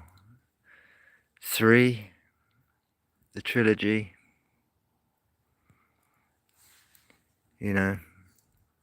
for a fire you must require the 3.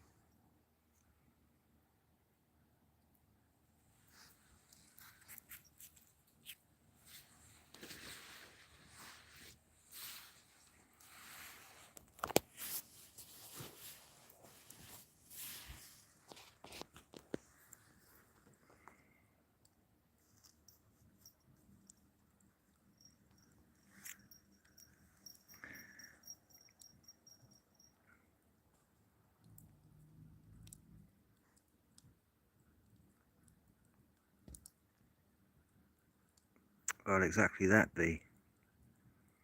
That gesture's gone into the ash, and that ash will go into the next plants, and the cycle will continue. But it's not just any ash. It's the ash that's had all this love and attention that's been put on it.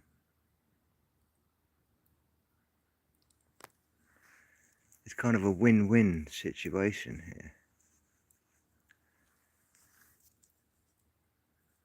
here. I'm manifesting healthy plants and healthy trees.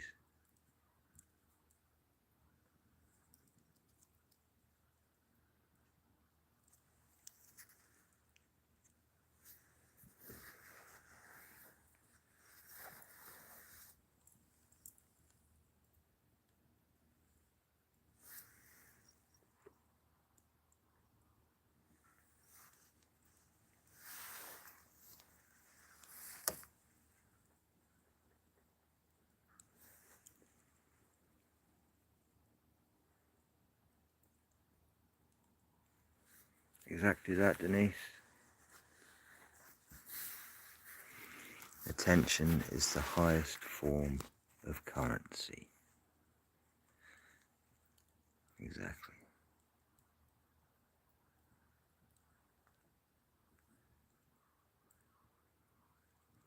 It's just passed on, B. That's all it is.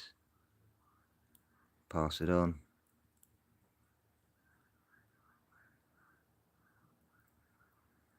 Exactly, Polly.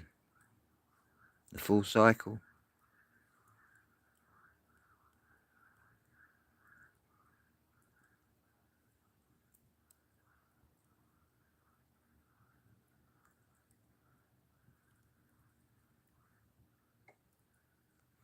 Well, I feel blessed to have pressed that live button, B.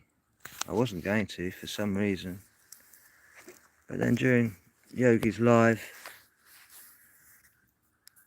I thought, why not? Why not? I was going to have this fire anyway.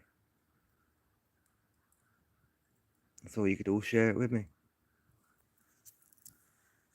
And Cosmo, but is half asleep most of it.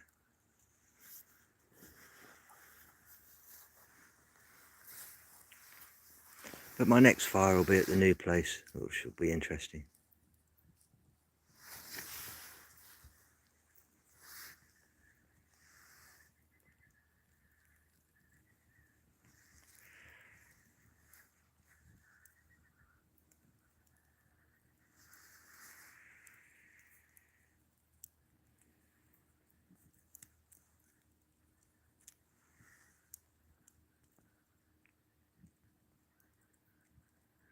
Well, as I say, Shirley, if you found yourself here, I am probably quite shadow banned on YouTube. Just for the algorithms of all the channels that I moderate other than Yogi's channel. That's all I can say. I've been on YouTube 12 years, 13 years now. And I only came on to search for truth. Because truth is in information, and it's all about discernment. You know, and the internet is all about sharing information. And of course, 99% of it is going to be bullshit. But within that bullshit where lies all the truth.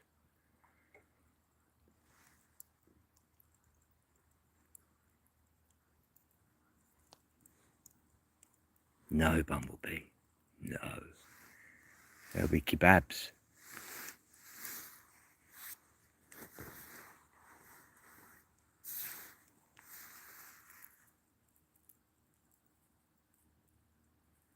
There you go, synchronicity, Bumblebee. Just imagine if you hadn't joined 2 minutes beforehand. It would have probably come up anyway.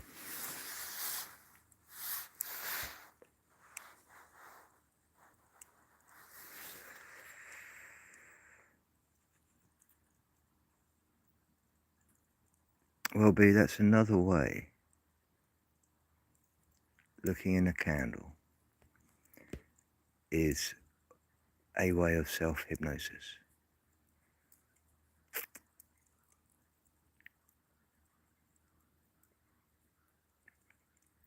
But you can't. Self-hypnosis is on a deep level.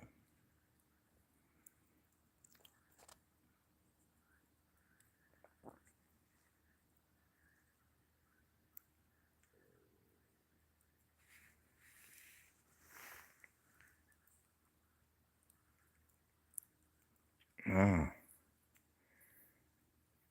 you've been reducing your screen time. That's a good thing. It just means you've got to pick and choose a small window of opportunity.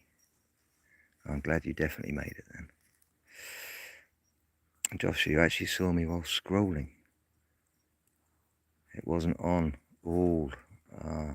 Well, that's what I need to go through. What I've been finding in my times on YouTube is that after a while, YouTube will start playing with your subscriptions, and they will start off-clicking the bell from being on all the time to just on the middle setting.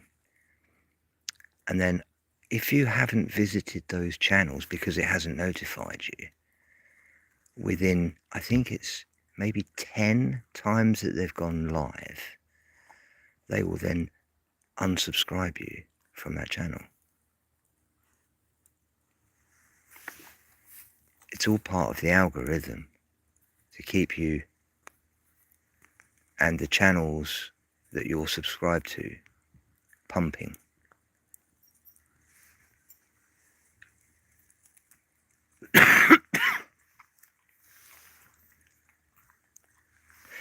So I occasionally just go through all of my subscriptions and make sure that that black bell is clicked. And then the ones that I don't, I then jot down, and then I try and remember that I've not been to them for such a long time, obviously, because they've told me, they've unclicked me off of the all bells. So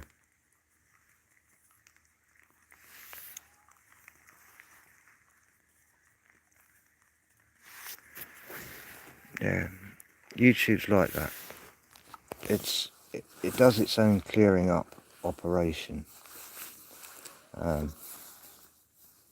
So much so that in 2017 they took out quite a lot of channels that were preparing to speak against what was coming, or what they believed that was coming in 3 or 4 years.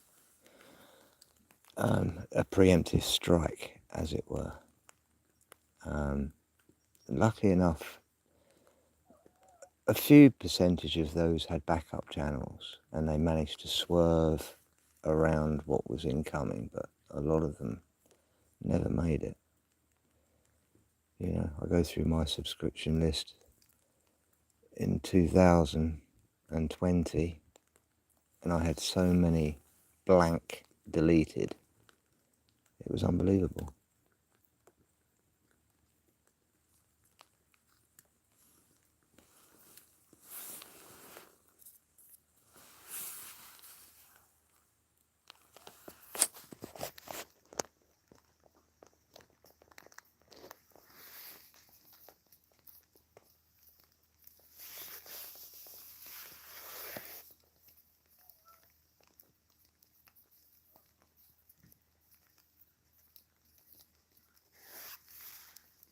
Absolutely, Shirley.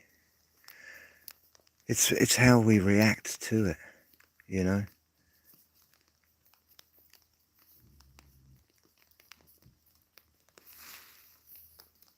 It's how we react.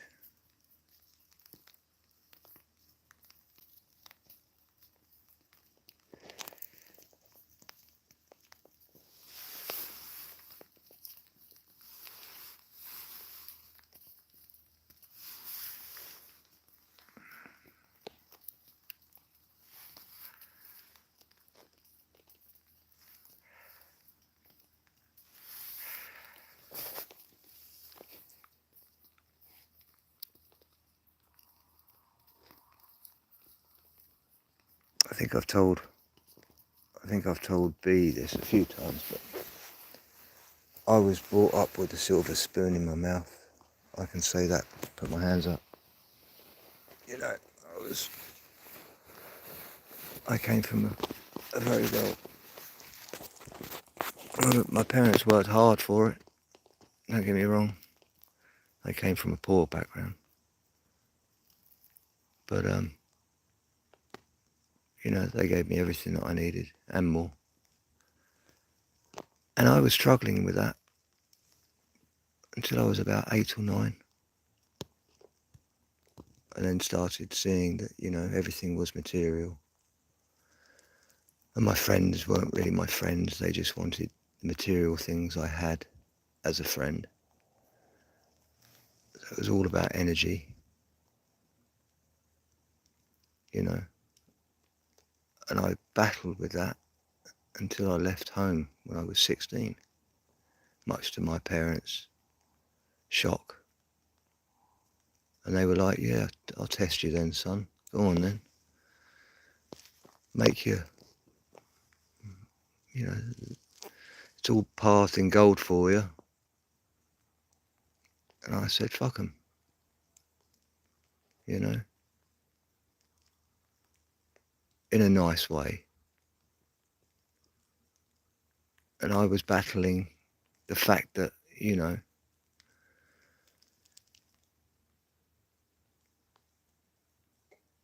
I didn't want to be in the shoes of what I was given, because I could see it was all false.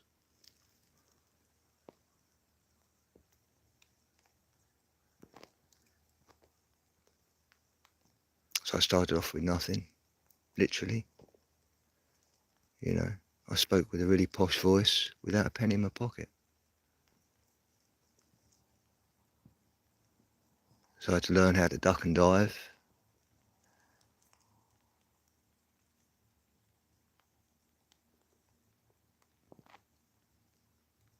And then you get breaks. And then you start realizing it's not who you know, it's not what you know, it's who you know. And then from who you know, you start learning what you know. You have to meet the right people, but they have to be the right people. Sometimes they're the wrong people for the right reason, so you learn. And the faster you learn, the less trauma of that particular reason why that person isn't the nice person.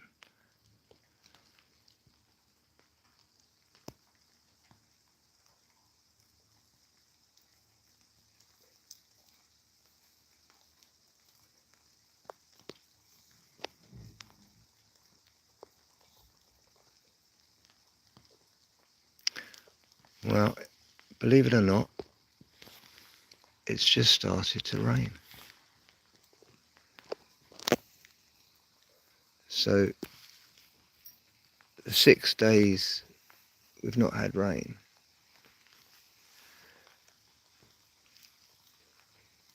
and the 6 days I've been laying turf and praying for rain, it's now worked.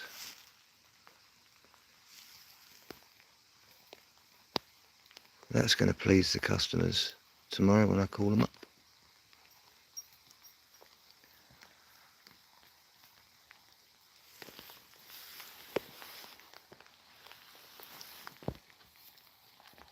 There we are. In fact, it's slowly putting out the fire.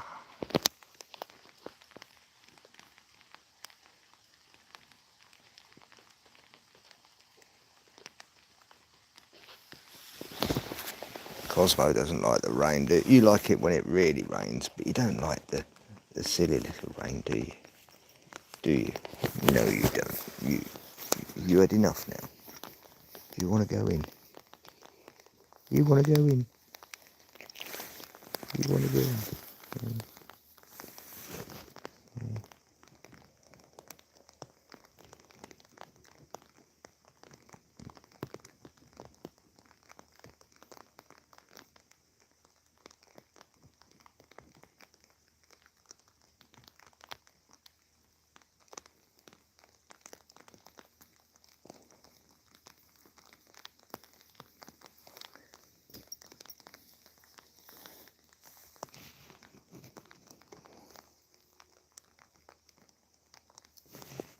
There you go.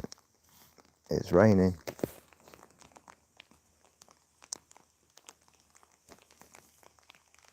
You don't mind the rain, do you? No, you're a wet, soppy dog anyway. Yes, you are. You're a wet, soppy dog. Yes, you are a wet, soppy dog. Yes, you are. You give me a paw. You give me a paw. Yes, you give me a paw.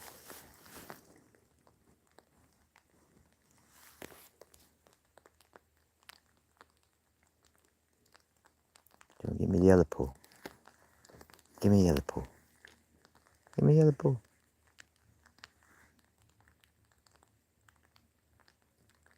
Hey? Oh, you give me that paw again. Oh, all right then. Oh, all right. Is that nice? Is that nice? Mm-hmm. Are you winking at everyone? Are you? Are you showing them your wink? Hey? Little big boy wink. Hey?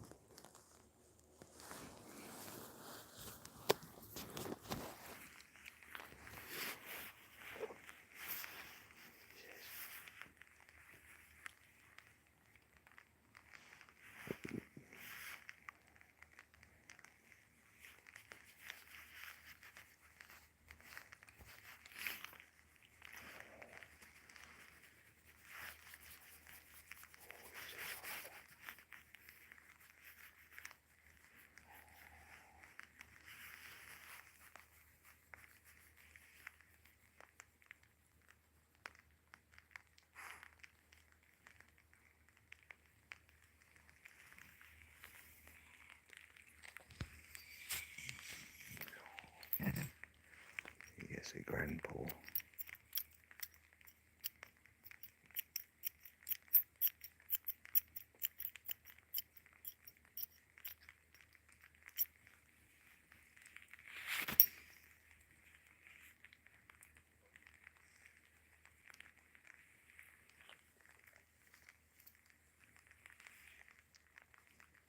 We're almost in the witching hour.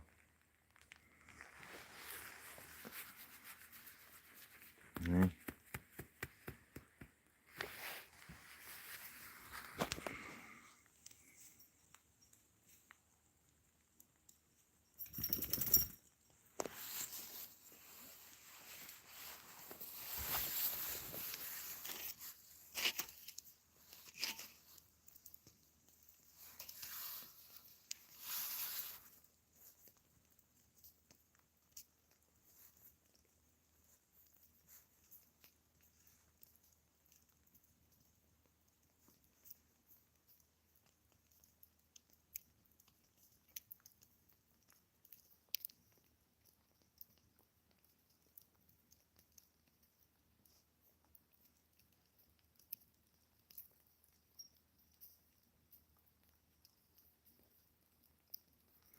That's the idea, B.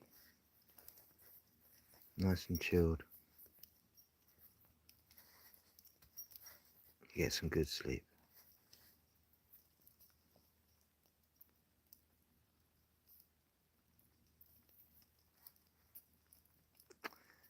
Oh, thanks, Josh. I'm a hyper man as well at times. Maybe not, you know. I can be very hyper, but then I see red mist at times. But I do like to be balanced. I'm more of a stoned hippie kind of. That's what I want to try and aim for. A posh stoned hippie.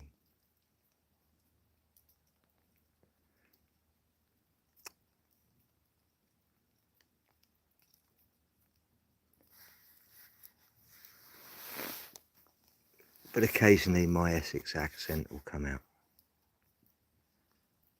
And it'll be all like South London. Down south.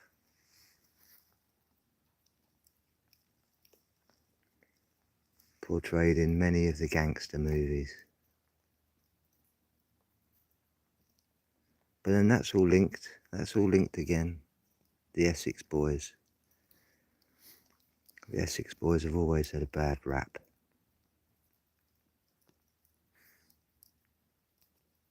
They say it's because it's east of London, the East Enders. And then when they retire, they go to the south east to get away. But many years ago, the barons of Essex, they had enough with their taxes and their government. And how the government just basically were taking their land. And so 27 Essex barons marched. They marched their way to a place called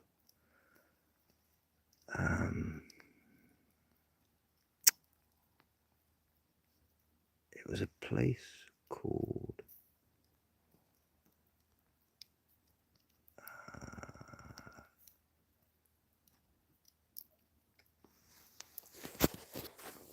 this is where the weed comes in.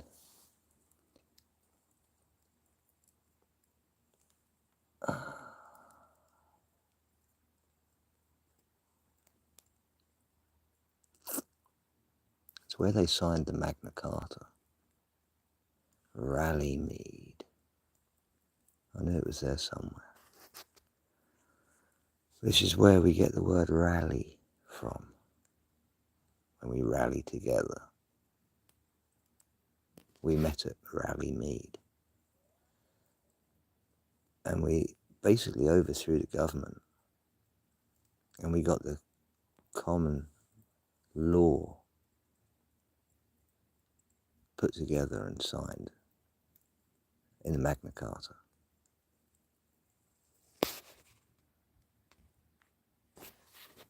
And so the Essex boys have always had the stigma, and that was all by design.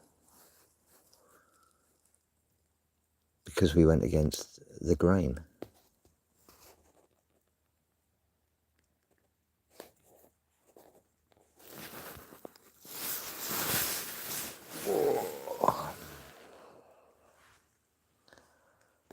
Well, folks, we're almost there. Just a glow, hardly a flicker.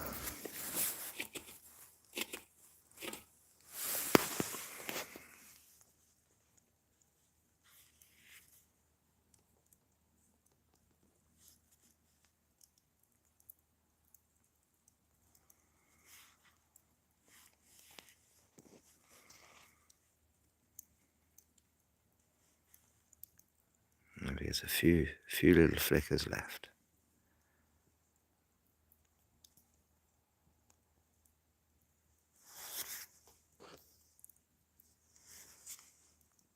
About 6 minutes worth of flame.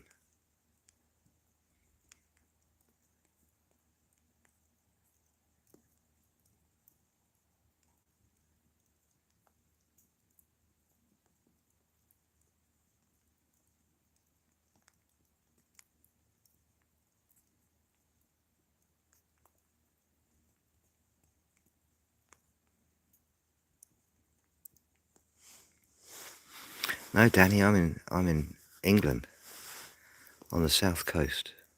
It's almost 3 o'clock in the morning here. Yeah.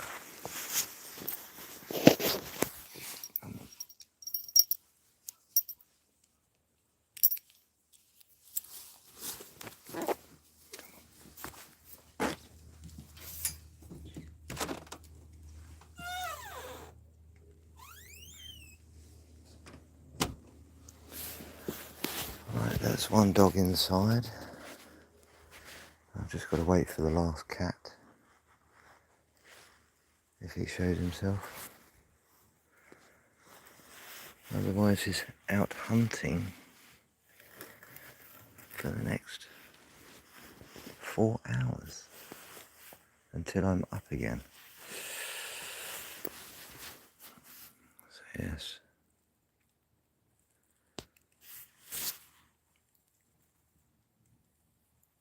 I only need 4 hours sleep. That's all I'm used to.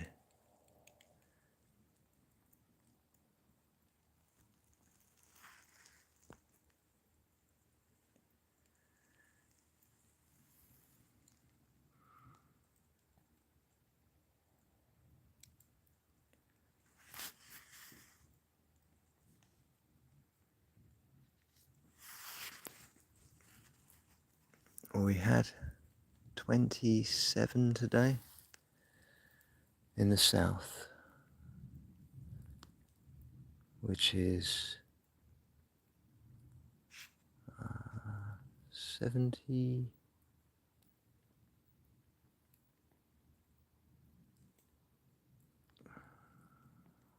about 74, 75.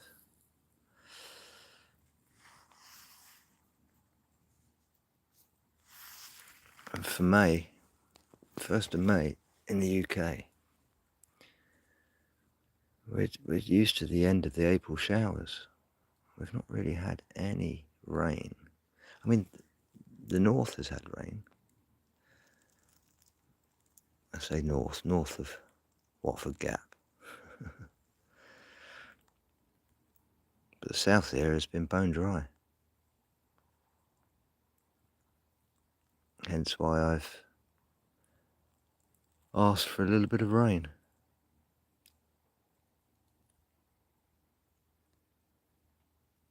And what better way to bring rain by having a fire?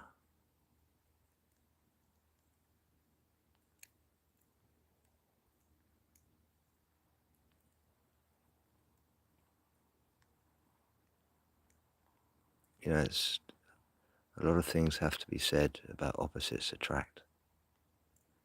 You know, I'm a complete carnivore. My wife's vegetarian. I'm a man, she's a woman. You know? Can't get much more opposite.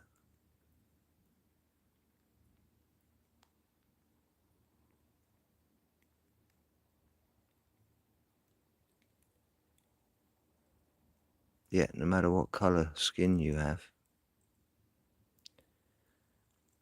no matter what race, no matter what religion, even if you don't have a religion, we all have nipples.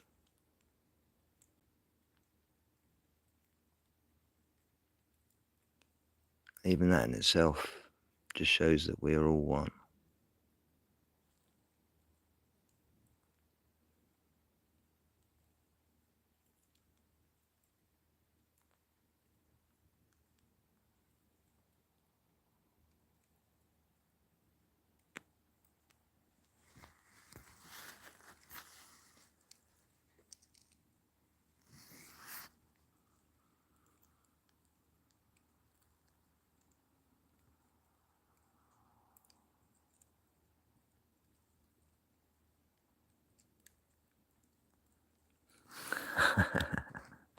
I hope I didn't disappoint you, Shirley.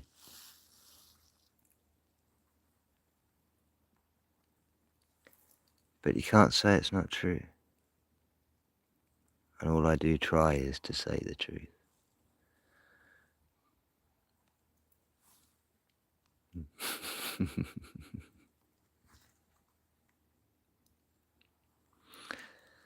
You know, truth can come through in humour.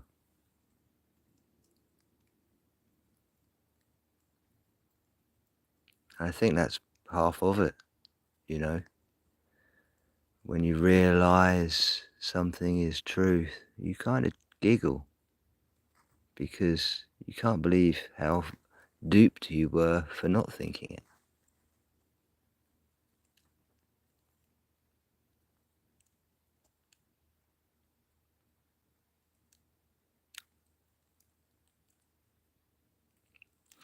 Yes, remember. Remember. Back to the fire with the phoenix.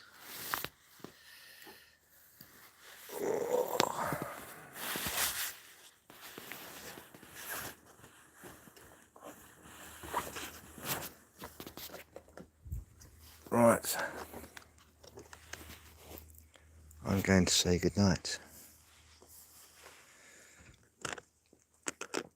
Now,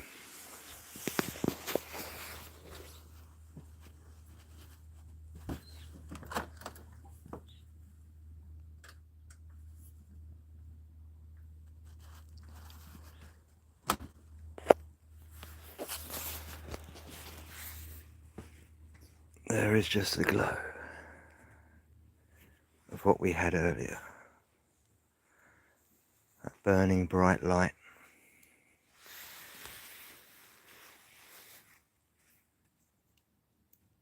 Is now just a glow.